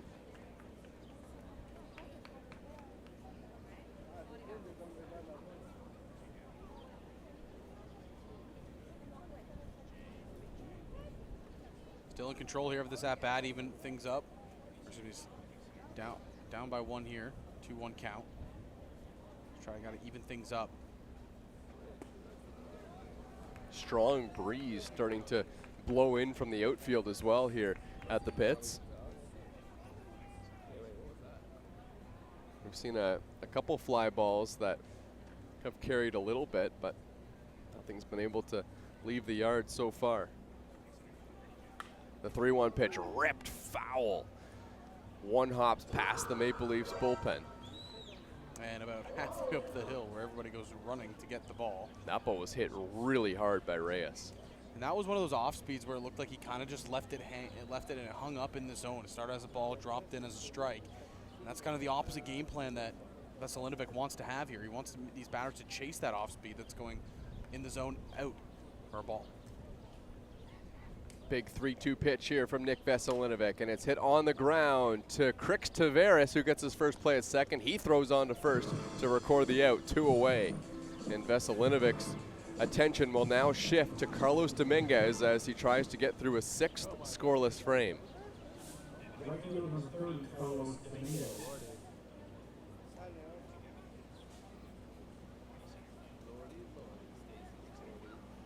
Carlos Dominguez, the 25-year-old Dominican-born batter for the Hamilton Cardinals, fouls the first pitch off. He's got quite the resume coming into Hamilton as well.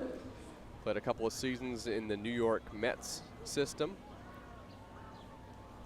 He singled last time up, and it was on that high chopper that Brando Leroux barehanded but wasn't able to make a play on.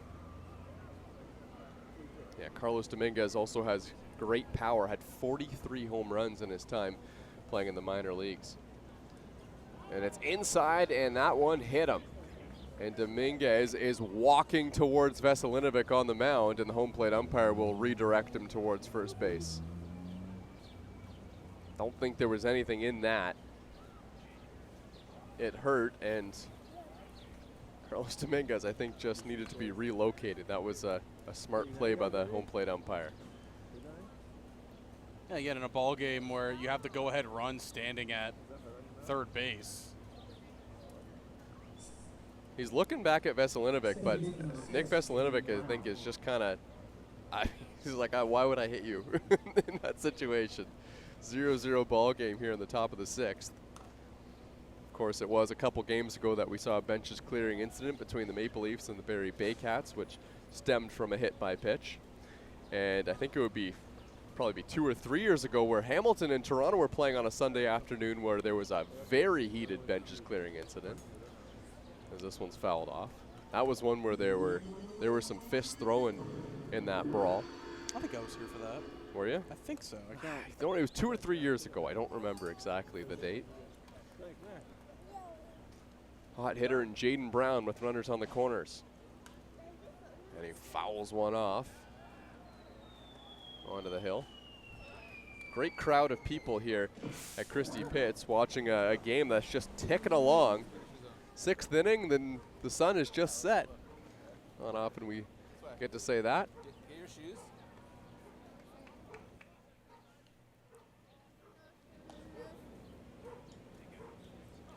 Veselinovic has Jaden Brown right where he wants him. 0-2 the count. Runner on the move, and Veselinovic is going to hold on to the baseball now. What's going on? Looked like Dominguez was just trying to draw the throw over to score the run, but that's a wise play by Veselinovic. You don't get brought into the antics there. You just stay focused on the hitter. The 0-2 pitch. Tapped foul, just foul at first base. Yeah, but I mean, you could take the out there and be out of the inning. That was tantalizing there for the Maple Leafs. We'll say, shout out to the camera crew here. They did a good job keeping up with Dominguez there, going back and forth. I mean, that was a crazy play there by Hamilton that the Maple Leafs didn't fall for. So here it is again, and Veselinovic just says, no, you can just go ahead and take your base. I'll focus on the batters. But that shows a lot of respect from the Hamilton Cardinals for what Veselinovic is doing, because they thought that Veselinovic is going to be able to get Jaden Brown here 0-2 in the count. And he will. Strike 3, Nick Veselinovic not buying into any antics. Gets the punch out of Brown, exactly what he needed to do, and he has pitched a beautiful 6th inning here at the Pits. Get ready, Chatham Kents. For the first time ever in the new Canadian Baseball League era, the 2026 All-Star Showdown is landing at Vegh Jenkins Field on the July 11th and 12th weekend. The All-Star weekend of the new CBL era. It's history in the making.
Yasiel Puig due up 3rd this inning for the Toronto Maple Leafs. He would love to have some runners on base, Zach, because he has been a hot hitter in the Maple Leafs lineup.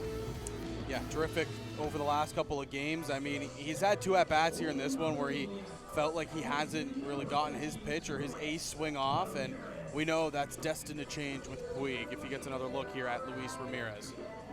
So looming in the hole right now, Crix Tavares, who had a base hit last time up. He's at the dish. And Crix Tavares is in the number 9 spot today, but not for lack of how well he's done at the plate. He's starting to heat up with the bat, and now squaring to bunt, takes a strike. And the Maple Leafs are kind of seeing him, like they've had Spencer Ross in the number 9 spot sometimes, but he's also kind of a leadoff hitter for them. Today it's Crix Tavares because they want him to get on base for the top of the order and see if they can't turn things over to Puig with some runners on base.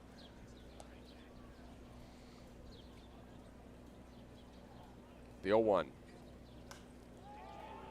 Crix Tavares puts one sky high, not deep. Pena, the left fielder, makes the catch, and that's out number 1.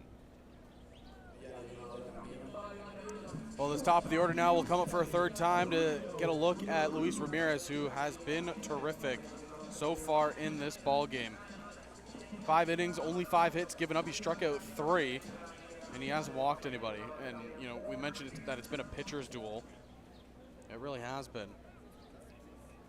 Veselinovic, he is through 6 with 7 strikeouts. Ronaldo De Paula is getting loose in the bullpen for the Toronto Maple Leafs. He's been one of the high leverage guys for the Maple Leafs this season. The 0-1 to Brando Leroux. And he hits one high and deep to left field. Back goes Pena, and it is gone! Brando Leroux leaves the yard in the bottom of the 6th for the first run of the ball game here at Christie Pitts. Well, if there was anybody that was going to get to Ramirez, it would be Brando Leroux. He saw a lot of pitches in that first inning, that first at-bat. The second at-bat, he grounded it to the shortstop. It felt like he just missed it this time. Out in front of a breaking ball, puts enough power on it to clear that left field wall. It didn't clear the fence by much, but it had enough to leave the yard. And now a guy with some more great power comes to the plate in Yasiel Puig. Well, Brando Leroux misses a couple games, comes back with the team, and he picks up right where he left off. I just keep saying it over and over again, but what an acquisition he has been. Puig taking all the way for ball 1. Just provides so much on the defensive end, but also offensively. Just such a sound, solid player. Casey Boulier-Howard now warming up in the bullpen for the Cardinals. The 0-1 to Puig. And Yasiel takes outside. This kind of feels like an at-bat where Yasiel Puig might take advantage of just kind of striking while the iron's hot. Well, he has a new bat. We know that. Smashed it after the last AB. The 2-0. And Puig hits one hard on the ground, and that one's going to eat up Nickel at short. That ball was absolutely hammered, but it was a worm burner there from Yasiel Puig. And Nickel might have just taken his head off it a little bit. I mean, it's a rocket of a ground ball, so I mean, I don't blame him because you don't know what to expect with the hops. That is as hard a ground ball as you're ever gonna see. Remember talking to Brando Leroux, well, it would have had to be about a month ago now, and you know he mentioned he's been an away player at Christie Pitts and he's been a player at home now at Christie Pitts, and he's mentioned that the biggest thing is when you're taking warm-ups, take as many ground balls at shortstop as you can, because the hops at Christie Pitts do not bounce like they do at all the other parks in the Canadian Baseball League. And that was a weird one. It just stayed down. It stayed down the whole time off the bat. That was the most shocking part of it, is that on this field, it just stayed down the whole time. I know. He topspin that a lot. And, I mean, we've seen balls not stay down already in this game. There have been some big high hops, and you don't blame Nickel for, you know, worrying that ball might come up and hit him. So J.J. Dutton to the dish. And J.J. Dutton strikes one well to center field, and back is Duncan, and he juggled and he made the catch. Oh, Tyler Duncan with an unbelievable circus play in center field. He dropped it, bobbled it, and then snagged it with his bare hand. I mean, you can't ask for anything else other than that. Tyler Duncan has been one of the better center fielders in this league. Look at this again. You can do this play as many times as you want, and you will not make it ever again like that. It hit off his glove, rolled up his arm, and he just grabs it. The concentration to stay with that one was just brilliant there from Duncan. He is so fun to watch patrol center field. That's one of the more unique catches that you're going to see. And boy, I mean, that changes a lot for the Maple Leafs. They've got a 1-0 lead. That would have been a double. Puig might have scored on that play, depending on how far it kicked away from the center fielder. We'd be sitting here with maybe 1 out, runners on second and third. Instead, a harmless 2 outs, runner on first base. And Marcus Knecht trying to atone for the Maple Leafs luck as he drills one in the air to left, and this one is down and up against the wall. Yasiel Puig is into third base. It's a double for Marcus Knecht, and there are 2 on with 2 outs here for the Leafs. They're both in scoring position for Dennis DeManning. Yeah, did everything they could out there in the outfield. Was Pena. He reached for it, just couldn't get to it. Right here, the last-ditch effort. He just reaches the glove across, can't get to it, and it rolls to the wall.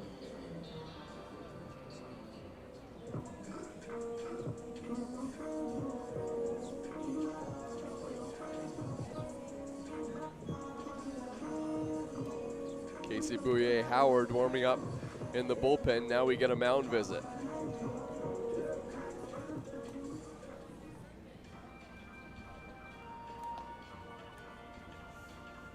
It has been an excellent start so far for Luis Ramirez, but maybe starting to fade a little bit with 2 outs here in the 6th. And I think the call to the bullpen has been made.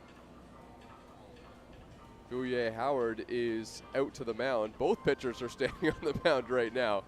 And we will take a quick break with the pitching change and be right back.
Well, the Hamilton Cardinals ERA leading pitching staff will be put to work here, Zach, as Bouye-Howard comes out of the bullpen. You take a look at the numbers. They are miles ahead of the next team, the London Majors, when it comes to ERA. They've been one of the few teams that have really shut people down on the mound. It's been a year of run scoring in the Canadian Baseball League, but the Hamilton Cardinals have been able to subdue that for the most part. Yeah, again, they've been the best pitching staff for a reason. They're not allowing a lot of earned runs. They're not allowing a lot of hits. And they're just doing a really good job at getting batters out. And, you know, you look at the player they're bringing in here right now in Bouye-Howard. He has a 3 ERA across 6 games, 6 innings pitched. He's only allowed 2 runs. And he is an Inter-County Baseball League veteran. His career started way back in 2014 with the Brantford Red Sox.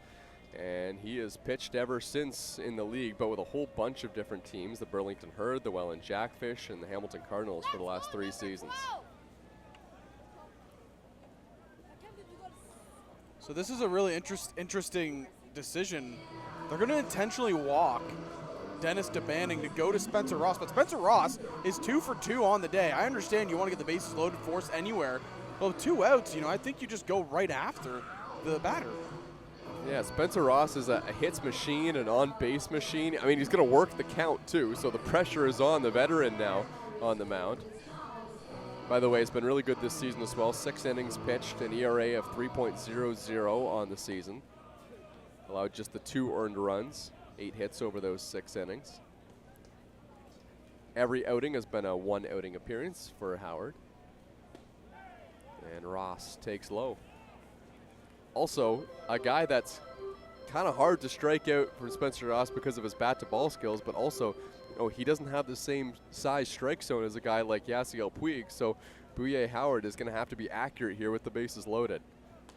And Ross hits one into the outfield for a base hit. This will score a run. And the Maple Leafs have taken the lead. It's 2-0. Yeah, and that decision just doesn't make any sense to me there. You have a guy, Spencer Ross, who is a hit machine.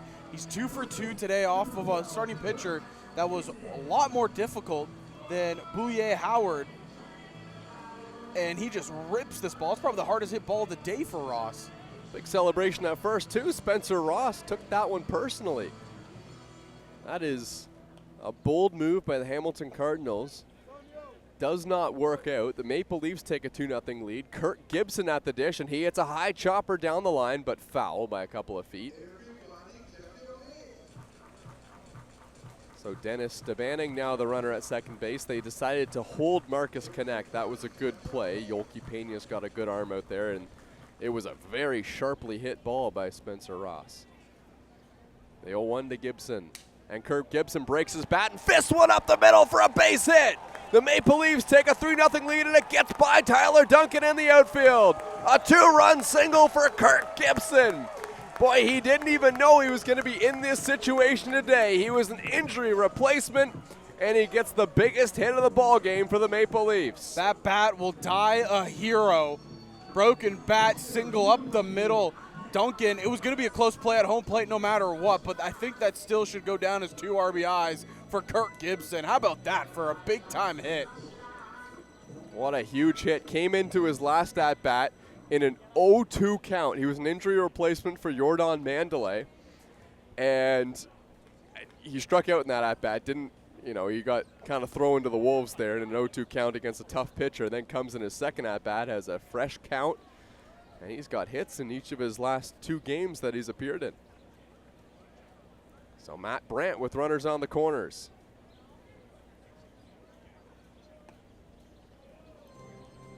Vegh Howard has now given up all of the runners that were stranded by Luis Ramirez.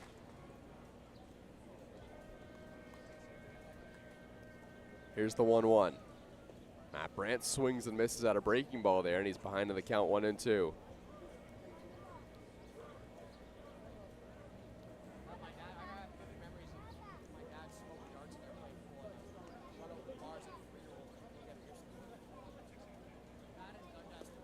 Brandt takes low, 2-2.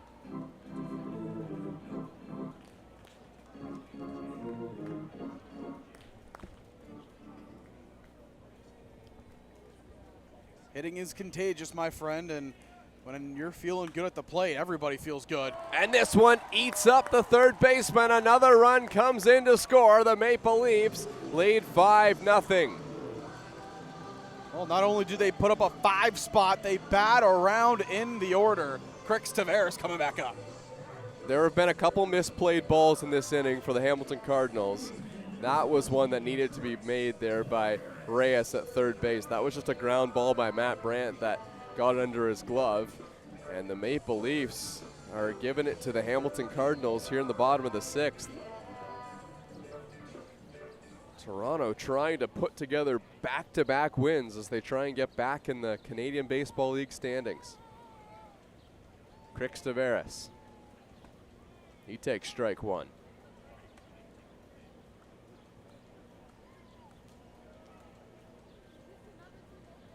Vegh Howard hadn't given up an earned run since he faced the Maple Leafs back on June 5th. And Crix Tavares fouls this one off. He's up there throwing strikes, but the Maple Leafs hitters are ready for it. They have been attacking in this inning.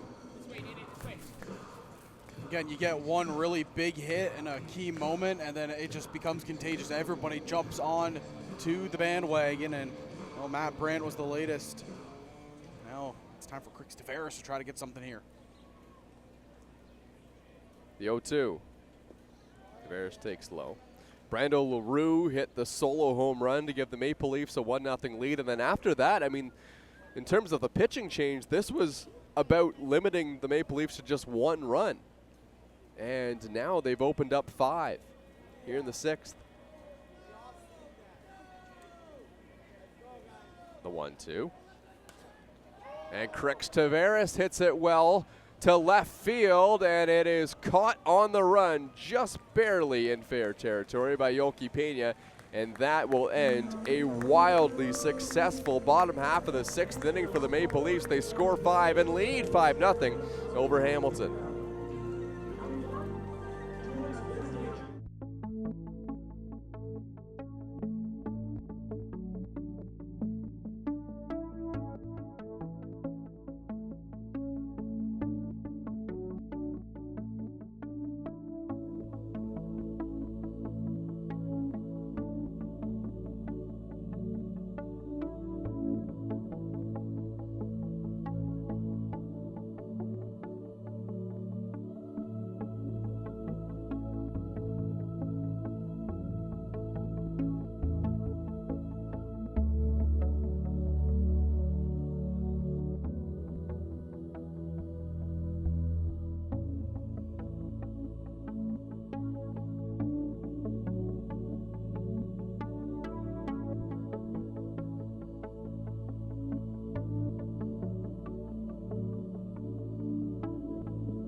New pitcher in the game for the Toronto Maple Leafs is Ronaldo DePaula, trusted reliever out of the Maple Leafs bullpen. The day for Nick Veselinovic is done. He was unbelievable. Went 6 innings of scoreless baseball, his best start of the year.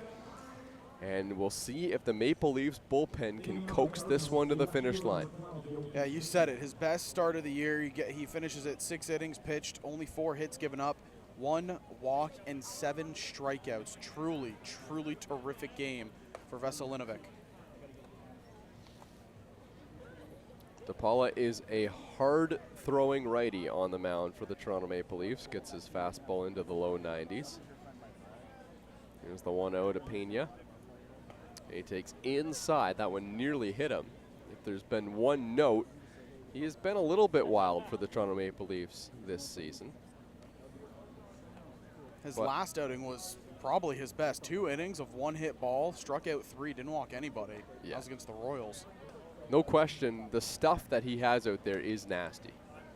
But he's now behind in the count 3-0 against Pena. Yeah, if you're DePaula, you got to kind of take in the mindset of what Veselinovic had and just attack these hitters. You can't get passive here, especially after your offense just put up a 5 spot. 3-0 to Pena. Right down the middle for a strike. In all likelihood, the task for DePaula is pitch 2 innings and then turn things over to the closer, Luis Florentino, as he starts to loosely get warm in the bullpen for the Maple Leafs. DePaula has been a 2-inning guy. Over his last 4 outings, he's gone 2 innings at least in each of those, and he misses high to Pena with a fastball. Ball 4, and Hamilton has a runner on here in the 7th. Now they've got 9 outs to work with. They need 5 runs. Their offense has been really ticking as of late, so it's certainly doable.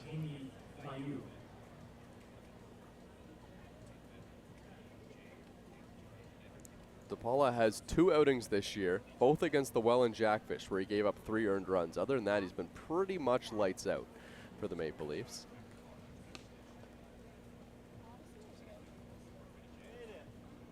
Jeremy Vegh, who's 2 for 2 on the evening. 2 sharply hit balls for base hits.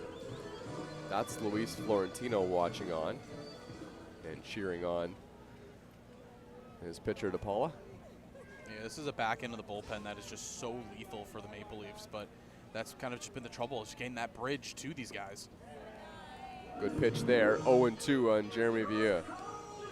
Yeah, if DePaula can locate, the Maple Leafs are in good hands. 14 strikeouts to only 4 walks so far on the year, so it's a matter of if he's able to have his ace stuff that night.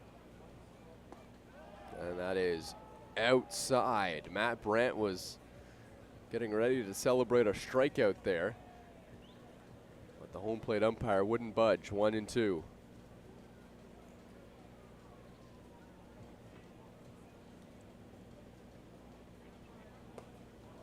Up and in that time. Buzzed the tower on Vegh. You can kind of see DePaula, he's a little bit amped up on the mound. You know, if he walks Vegh here, if I'm Brandt or if I'm coaching staff, go out there, just have a talk with him, settle him back down. You know, obviously the adrenaline is pumping in a situation. Your team just put up 5. You're trying to blow this pitch by all these batters. 2-2. Upstairs, and the count's full now. Jeremy Vegh has been around the strike zone and sees the count run full against the Cardinals batter.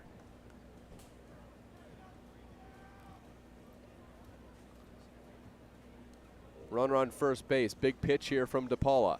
And a strike 3 called on the inside corner. Comes back to get him. And there's 1 away.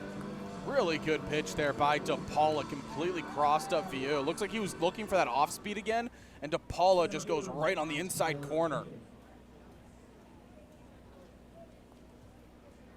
Tyler Duncan, the batter now, as we turn things over to the top of the lineup. Fastball found the mitt there of Matt Brandt.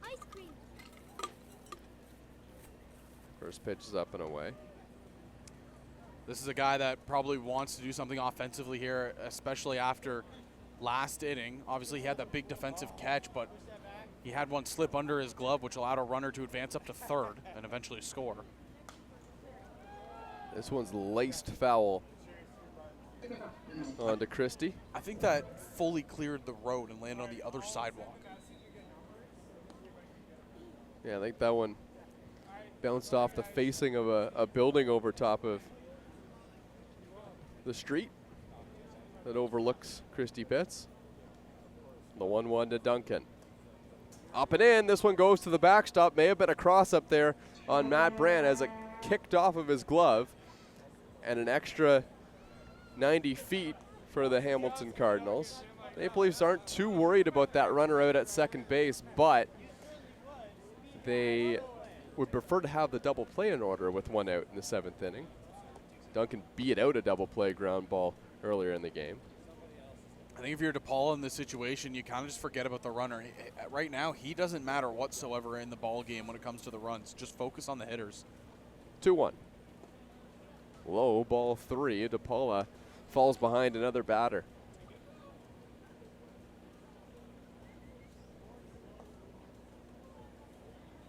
Just have to read the situation right now of the inning. If you're DePaula, try to attack these hitters. Fall behind.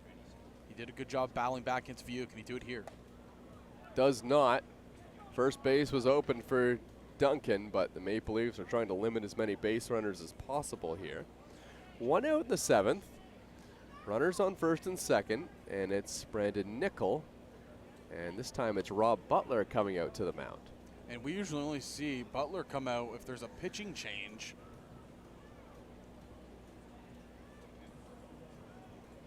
I think Rob Butler just had a message that he wanted to deliver to his pitcher.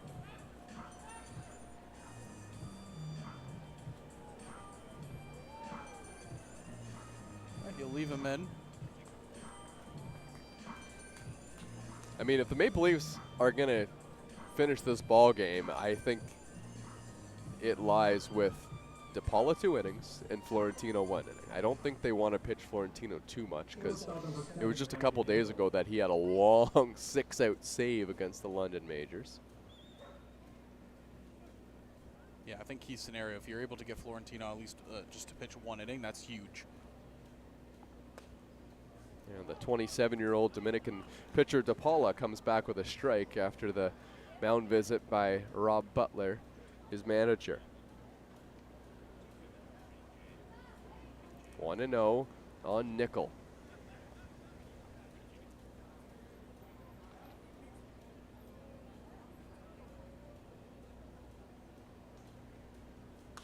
And this one's lined into the outfield for a base hit. This is Chase Dennis demanding towards the line. His long throw towards the plate is cut off by Spencer Ross, and the Hamilton Cardinals are on the board. It's 5-1. And this is a Cardinal team. They're not going to go quietly into the night. They're going to battle their entire way back, and especially after you walk 2 batters to get back to the top of the order, these guys at the top, they can hit the ball very, very well. Nickel with an RBI single, and Hamilton closes it to a 4-run lead as they look for more here in the 7th.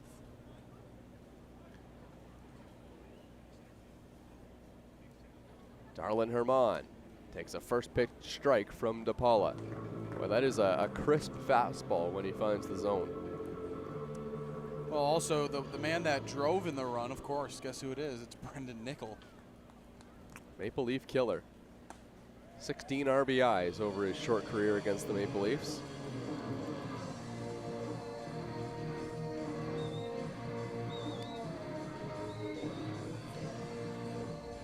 DePaula gets out in front here with an 0-2 count on Darlin Herman. And Herman able to foul it off.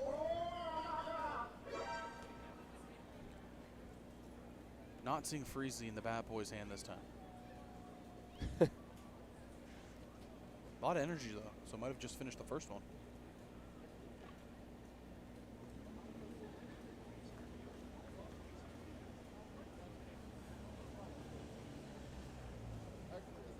Another 0-2 after a long hold, and Herman is going to call time. Oh, we talked about Pan Am representation at the Pan Am Games. Darlin Herman represented the Dominican Republic in 2023. So has some international playing experience. And now faces another 0-2 from DePaula. And it's in the dirt, skips away from Brandt, but he recovers quickly to hold the runners where they are, first and second. Yeah, Brandt got to that ball very fast, but he also took a little bit of a stumble as he was trying to get to it. Was able to stay on his feet, though.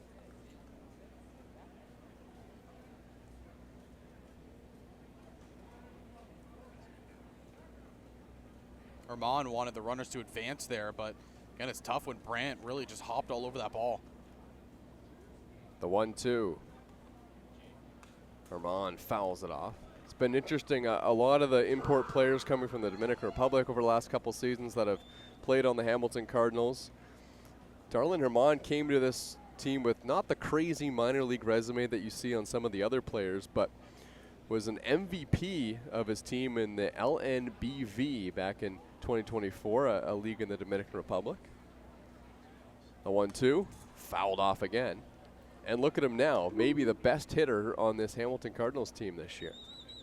He's done a really good job in this number 3 spot out in the lineup.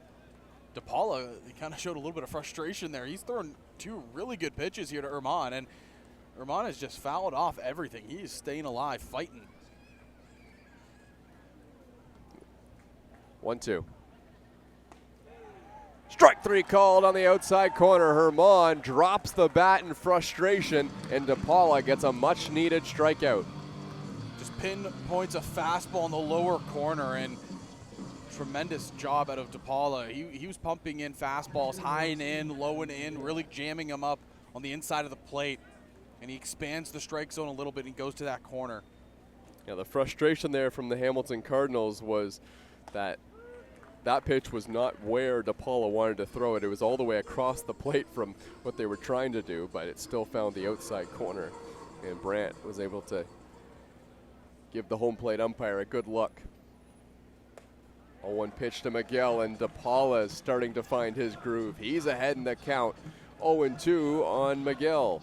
He's working quickly here. You see, he gets the ball back. He's already back on the mound looking in for the next pitch. This is how you can tell a pitcher's in a rhythm, when he's just going back, working quickly through his motion. And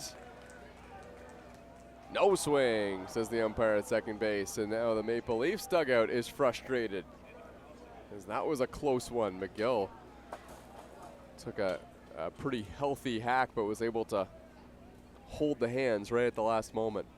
Miguel's 0 for 3 with 2 strikeouts and a ground out here so far today. 1-2.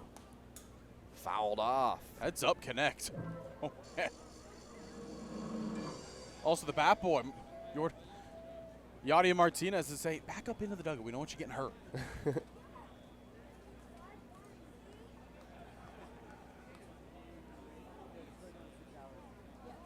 Good battle here. 1-2 to Miguel. Up and in. It's not a bad setup pitch there. Saw Veselinovic do that a couple of times where he throws a pitch to set up another one. 2-2, went with the fastball. Wouldn't be surprised to see a fastball blown away here. And this one's hit up the middle for a base hit. This may play another run. The throw to the plate is offline. Matt Brandt has to scamper over to get a piece of it, and it's 5-2. Evan McGill with an RBI single. Just a really good piece of hitting out of McGill. He stayed in that at-bat the whole time. It looks like DePaula went with an off-speed low and away, and McGill was able just to stick the bat out there and get it through the hole in the middle. McGill was in tough when he was behind the count 0-2, battled, fouled off some pitches, and earned himself a single. And Hamilton has put up 2 earned runs the hard way here against DePaula in the 7th. Hamilton's kind of doing to the Maple Leafs what they did in the bottom of the 6th, where they just put bat on baseball, they found some holes, and they scored some runs. Well, all you got to really do is when you have a big deficit of 5 runs, you just scratch and claw your way back. That's exactly what Hamilton has done. This one struck pretty well. Back goes Yasiel Puig. He's at the wall, and he makes the catch. And that will end the inning. 2 runs for the Hamilton Cardinals, but DePaula able to hold on to the lead. It's 5-2 Maple Leafs.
Connor Corey is the new pitcher in the game for the Hamilton Cardinals, and he's coming off quite the run. He's had 4 consecutive scoreless outings.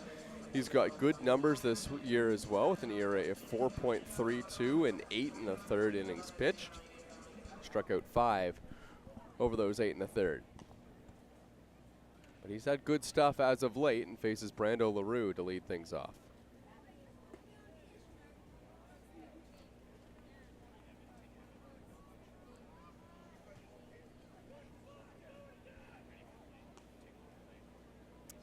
The 1-0. Swung on and missed by Leroux. Brando Leroux homered last inning. A high fly ball that was able to get over the wall in left field. He got the party started for the Maple Leafs. And Leroux, another hard hit ball. This one's down and in the gap. He's digging for second base. Duncan has it in center field, and Brando Leroux will lead off the 7th inning with a double. That's just great work out of the leadoff spot there by Leroux. He's having himself a solid game here. Really, at the plate, it seems like every at-bat he's taken, he's evolved a little bit more. Big home run last time up. This time, he's just smoking a double to the wall. Tremendous stuff. And he's on base for Yasiel Puig, who I'm not sure what they scored it, but he hit a hard ground ball that got between the legs of the shortstop Nickel in his last at-bat. Should have gone down as a hit. I mean, that was a torched ball. I guess. And that is a balk on Connor Corey, so that gives the Maple Leafs a much better chance to score that run. Yasiel Puig can hit for him, what would be a lazy fly ball, and that would certainly drive in the speedy Brando Leroux. Well, if you take out one game from Connor Corey this season against the Brantford Red Sox where he gave up 3, he's pitched 7 innings, 7 1/3 innings, only given up 1 run. Yeah. He's been terrific. The crazy thing is that he walked a couple batters that came in to score in that outing. He hasn't given up more than 1 hit in each of his outings. He's really limited opponents.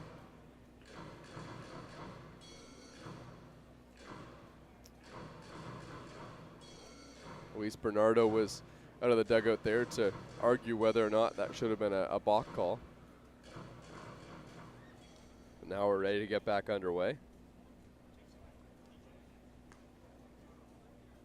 So here's Puig with a runner on third. And he takes a strike at the knees.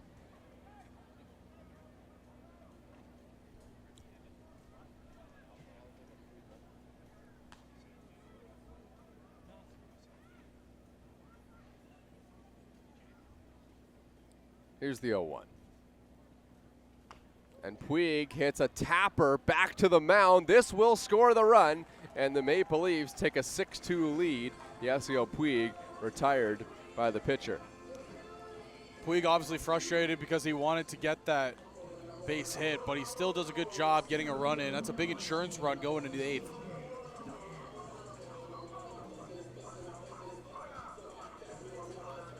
So J.J. Dutton comes to the plate with nobody on.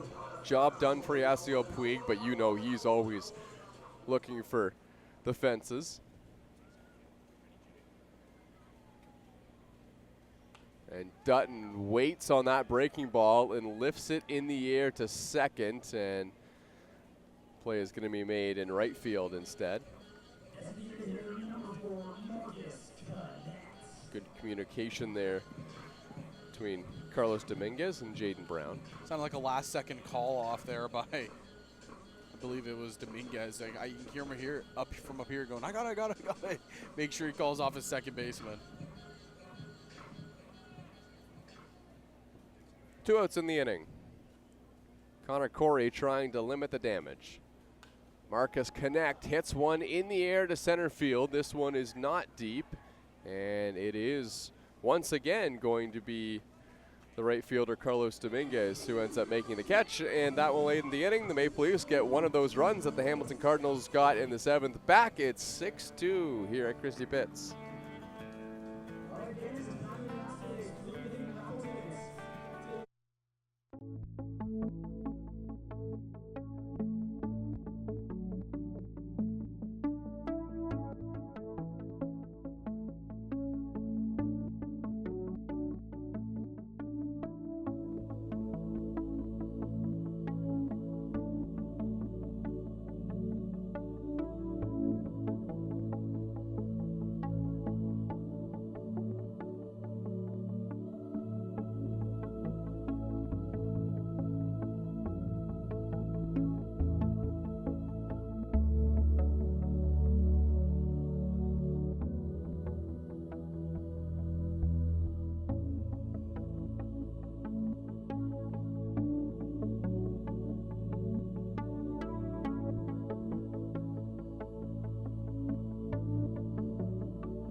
Up and in, and DePaula may have hit the first batter that he faces here in the top of the 8th inning. Carlos Dominguez yelled right away, and I think he's going to take his base.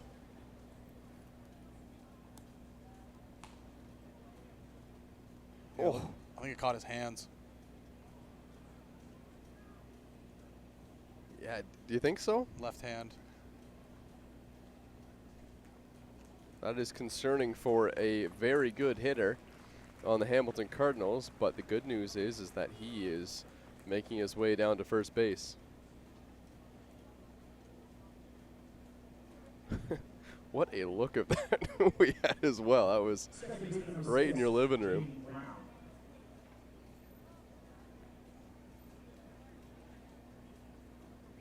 So the leadoff batter is on. Not the way Hamilton wanted to have it happen, but they certainly need base runners at this point in the ball game.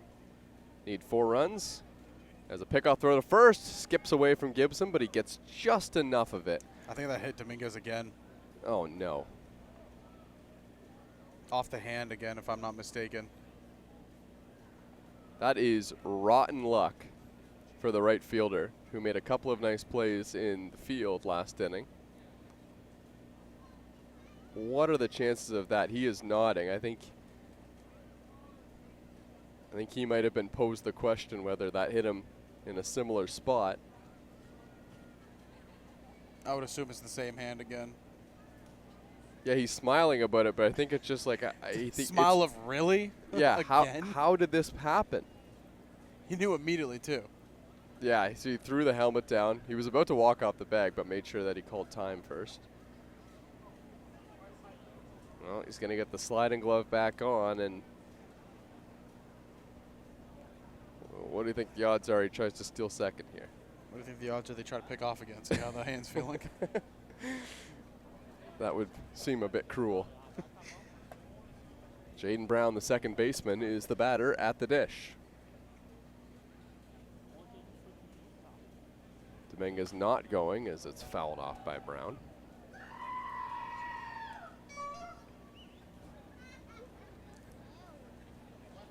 Carlos Dominguez has swiped 6 bags this season.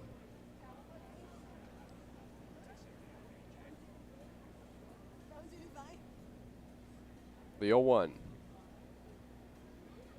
Long hold by DePaula. And that pitch paints the outside corner for a strike on Brown, and it's 0-2. Yeah, Brown didn't agree with that call, but again, it looked like more so DePaula. He just kind of missed his spot, and the ball went to the outside half. He's having a fairly decent outing here. Again, obviously he's given up 2 runs, but he's trying to limit damage. The 0-2 pitch from Ronaldo DePaula. And it's fouled off. DePaula's just been missing that put-away pitch today. I mean, that last inning could have been a lot different if DePaula had got to an 0-2 count and then a Hamilton Cardinal batter had not fouled off some pitches. I mean, they've battled really hard against Ronaldo DePaula. I wonder if he might widen his horizons a little bit here and see if he can't get Brown to chase something off the plate. Another 0-2. Upstairs, and that one kicks off the glove of Matt Brandt, and Dominguez will glide into second base, and the double play is no longer in order for the Maple Leafs.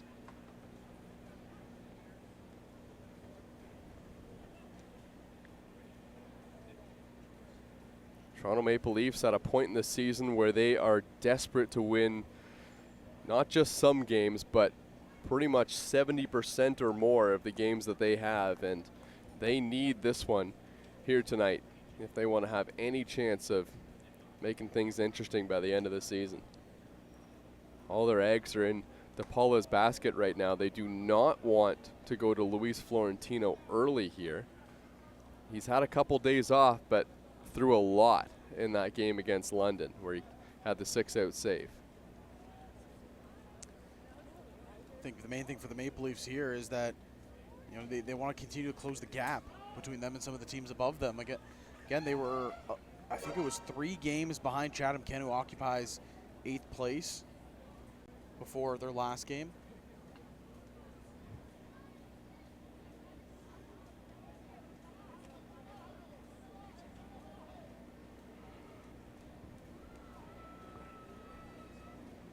Two and two the count now as Brown continues to battle, and he got him. Punch out for number 1 in the 8th inning for DePaula. Like how DePaula did not shy away from the fastball there. Continued to stay aggressive, continued to pump the high heat. If you're wondering, Florentino threw 20 pitches on Sunday afternoon.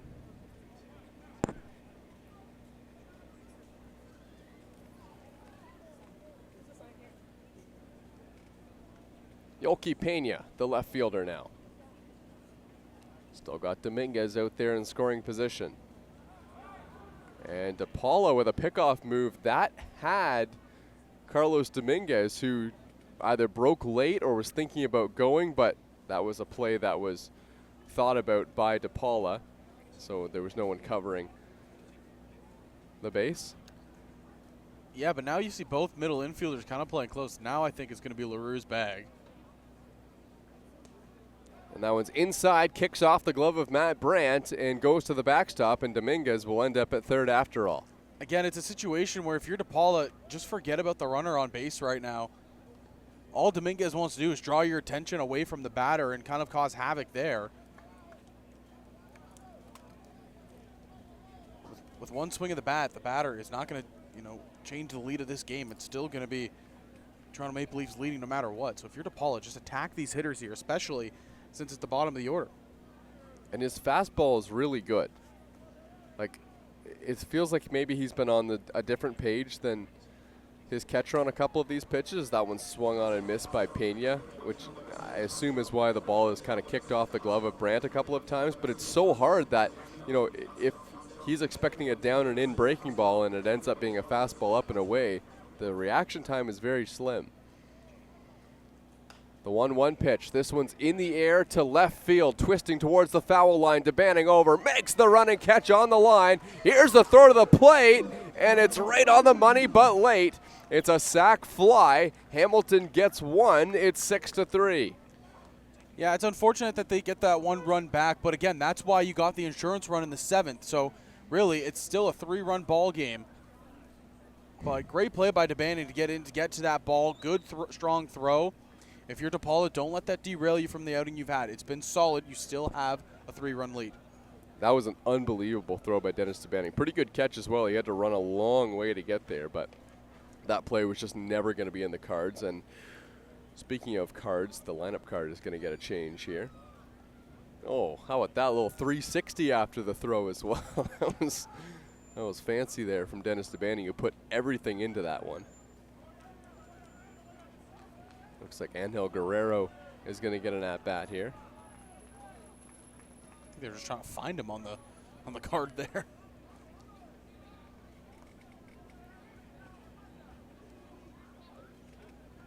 Pitcher for the Cardinals, number 89, Angel Guerrero. Guerrero, another one of the Dominican-born players, one of the younger guys on this team, just 22 years old, from La Romana, Dominican Republic. He'll get an at-bat here with 2 outs in the top of the 8th inning. Hitting .258 on the season, has appeared in 18 games for the Cardinals this year.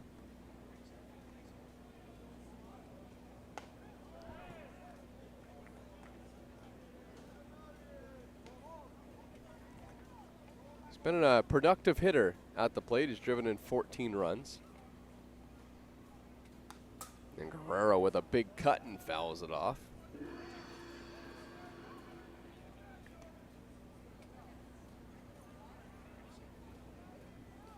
One and one on the lefty batter.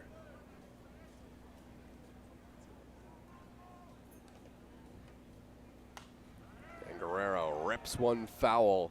Heads up to the cars. Hopefully cleared all the windshields out there along the street. 1-2, DePaula trying to get through the 8th inning.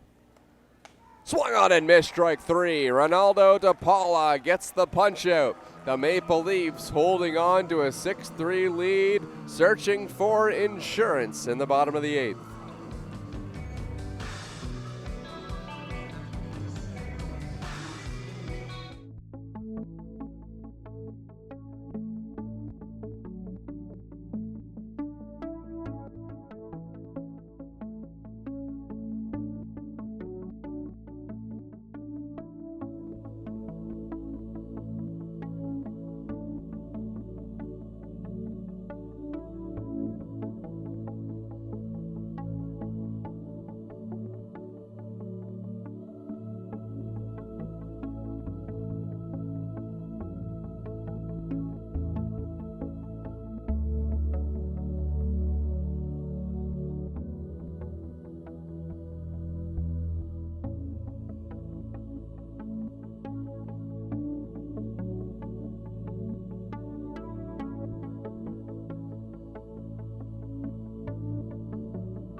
Connor Corey back on the mound, came in the 7th for the Hamilton Cardinals.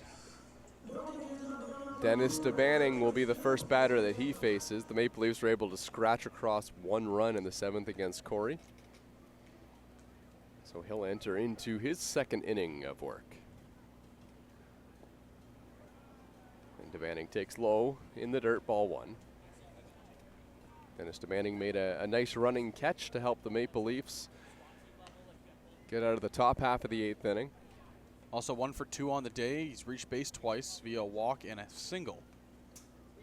DeBanning fouls off that pitch up in the zone from Corey.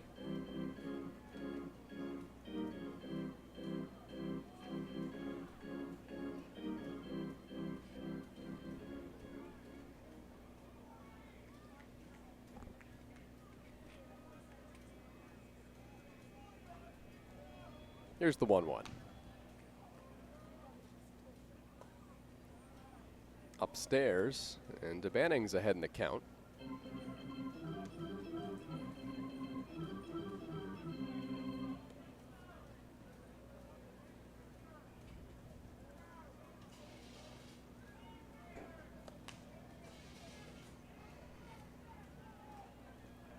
The 1-2. DeBanning fouls that one off, and the count's 2-2 now. Dennis DeBanning, the one-time Fort McMurray Giant in the WCBL. That was back in 2022, but has made most of his accolades around these parts in the OCAA. Right before that was the OCAA Player of the Year. And a legendary Humber Hawks player. Not many players hit home runs at Connorville. He is one of very few. Swings and misses at that pitch, and that's the first out of the inning for Connor Corey in the 8th. Well, Spencer Ross has had quite the evening. It was Dennis DeBanning who was intentionally walked to load the bases ahead of Spencer Ross, and what did he do? Came up and promptly hit a single right back up the middle, a sharply hit ground ball. And the Maple Leafs have been rolling ever since. Corey gets his sign in his first pitch to Ross. Ross was thinking about bunting and took that pitch high. Ross has answered the call every time he stepped up to the plate. 3 for 3, 3 singles, and probably the biggest one was the RBI single he had after they walked DeBanning to get to him. Looks like Chris Bowato warming up in the bullpen for the Cardinals. Ross takes outside. Spencer Ross has just got on base in any way, whether it be a walk or a hit. He just, whatever the pitcher gives him, he goes with that and finds his way on. Spencer Ross was an excellent acquisition after being acquired a year ago from the Kitchener Panthers. That pitch from Corey misses, and Ross finds himself ahead in the count. 3-0 here. Maple Leafs have a 3-run lead. They'd be fine with taking that into the 9th. They would love some insurance, though. They need wins any way they can get them here in this latter half of the season. Ross takes inside ball 4, and he is on base again. 3 for 3, on base 4 times. Just terrific job out of number 5.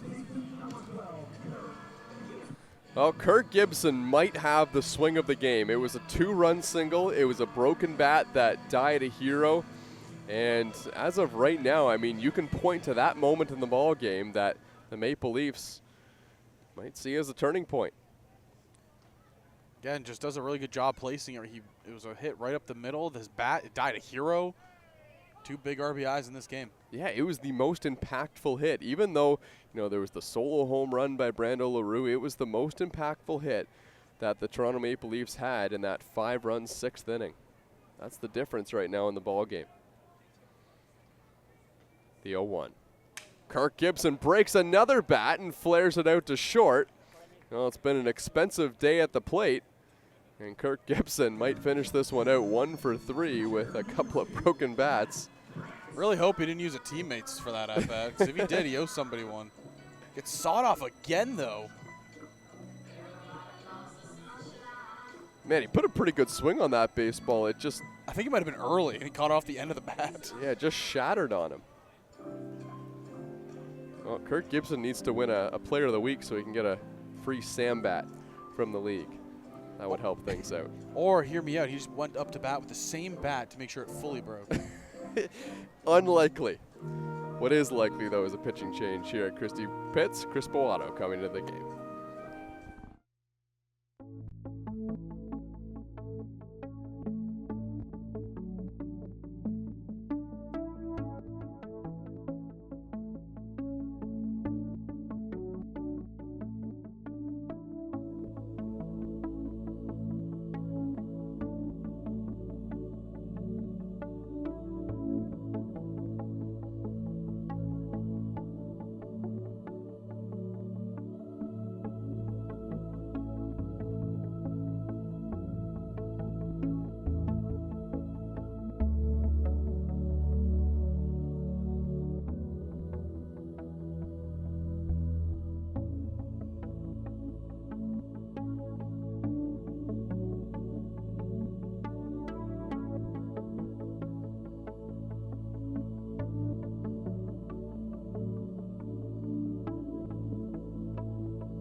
Chris Boato, the new pitcher to come into the game.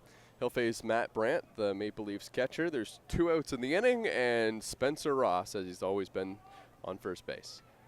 Pickoff move at first, and Ross is back in. I think trying to signal that possibly could be a balk. So Ross and Sewell over there at first both pointed immediately. Certainly is a deceptive lefty pickoff move either way. Now a pitch to Brandt, and he hits one into the outfield. This one's near the gap, and it was caught by someone. I think it ended up being the left fielder who ended up making the catch, and that will end the inning. Matt Brandt flies out. The Maple Leafs need 3 more outs to secure the victory here in Toronto.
Well, fireballer Luis Florentino is into the game for the Toronto Maple Leafs, looking for a save. He had a 6-out save last time out against London, and now he'll have to try and get the 3-out variety here against the Hamilton Cardinals. Top of the order, Tyler Duncan is the first batter.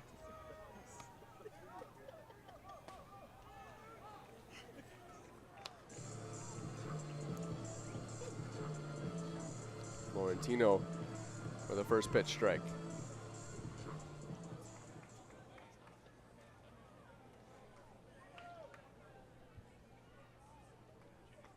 Here's the 0-1. Foul tipped in the glove of Matt Brandt, and Florentino's ahead in the count 0-2.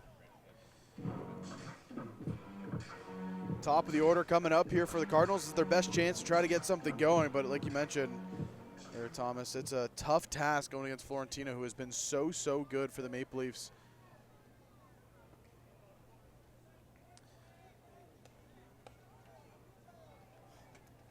He became a really heavy arm to use in the playoffs last year, and with the departure of Richardson from the bullpen this year, Florentino really has just kind of taken over that role in the back end. The 1-2. And it's inside by a thin margin. And the count's level at 2-2 now on Tyler Duncan. Florentino needed 20 pitches to get his 6-out save on Sunday.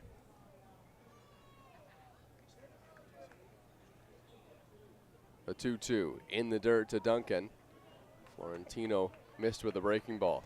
Yeah, he's mixing up the off-speed low and away with the fastball on the hands here, trying to get Duncan to chase one or the other, but Duncan, he is just a smart hitter, very patient at the plate.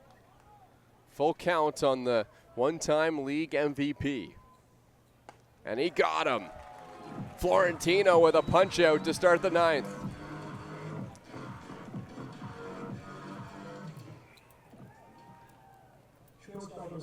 Number 2 hitter is Brandon Nickel, the shortstop. Florentino trying to get 2 more outs and secure a Maple Leafs win. Florentino, I mean, he's been terrific in the back end of this bullpen in the last 3 games. He's gone 4 1/3 innings without allowing a run. Boy, if you look on paper, a Leafs win today certainly did seem unlikely, with the Hamilton Cardinals winning 6 games in a row and the Maple Leafs the last place team in the league. But as we've seen over the last couple of games, Leafs have been playing a better brand of baseball, and there's a swing and a miss by Nickel, and it's 0-2. Again, we get to the halfway point here of the season, the All-Star game coming up this weekend. A lot of these teams, you know, they're trying to vie for positioning and rankings, and the Maple Leafs, obviously, it's a tall hill to climb, but they've made the right steps just before the break. 0-2. Just low.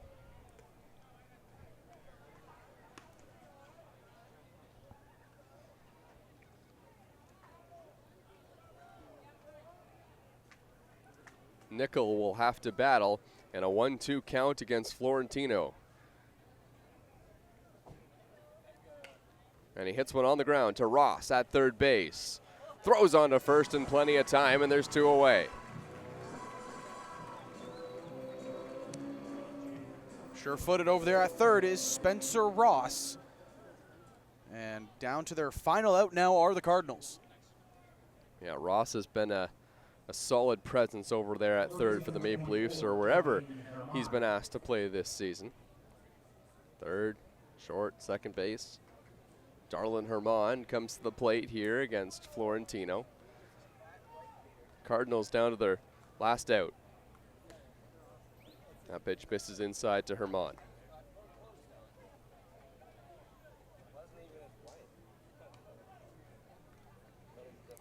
Darlin Herman coming into this game hitting .385 on the season. Here's the 1-0. And he hits one down the line, foul towards first base. Herman also had an OPS of over 1,000, 4 home runs and 10 doubles. Helped that out.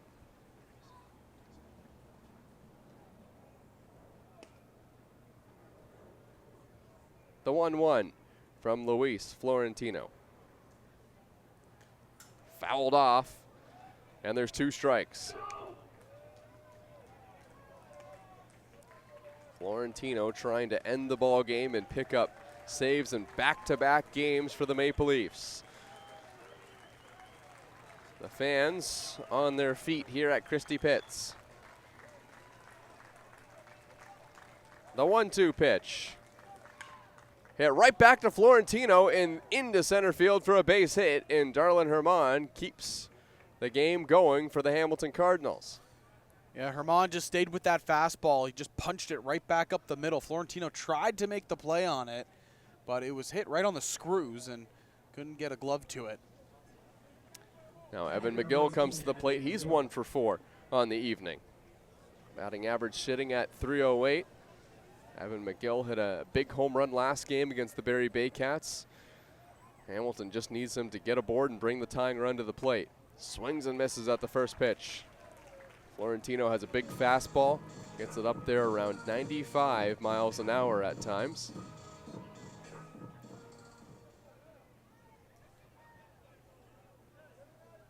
Oh, 0-1 the count. Swung on and missed, and it's 0-2. And Florentino has the Cardinals down to their last strike again.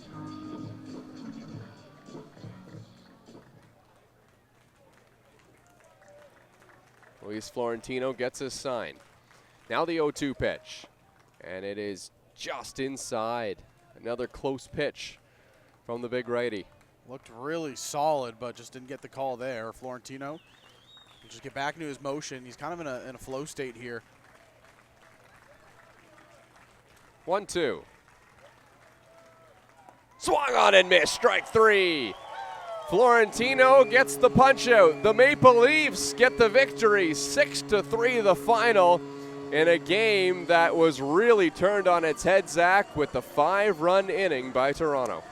Yeah, again, another full team victory. It all started with the pitcher, Nick Veselinovic. I mean, terrific stuff. He was perfect here on the mound today. The bats came alive when they needed. It was a pitching duel really through the most parts of this game, and then the bats, clutch moments came up. Kirk Gibson, Brando Leroux, Spencer Ross, some key names here in this victory. Yeah, we certainly wouldn't be here right now without 6 scoreless innings from Veselinovic. His best start as a Maple Leaf. He was just unbelievable today. You got a big clutch hit from Kirk Gibson, who came into this game, maybe wasn't expecting, obviously, a little bit of concern from Yordan Manduley, who ended up bunting a ball off of his finger. So Maple Leafs will get back to the dugout and hope that he's all right, because he will be a big part of this thing going forward. The Toronto Maple Leafs win 2 games in a row, and they do it tonight with a victory against the Hamilton Cardinals. From Thomas West and Zach Benoit, thanks so much for tuning in. Have a great rest of your night.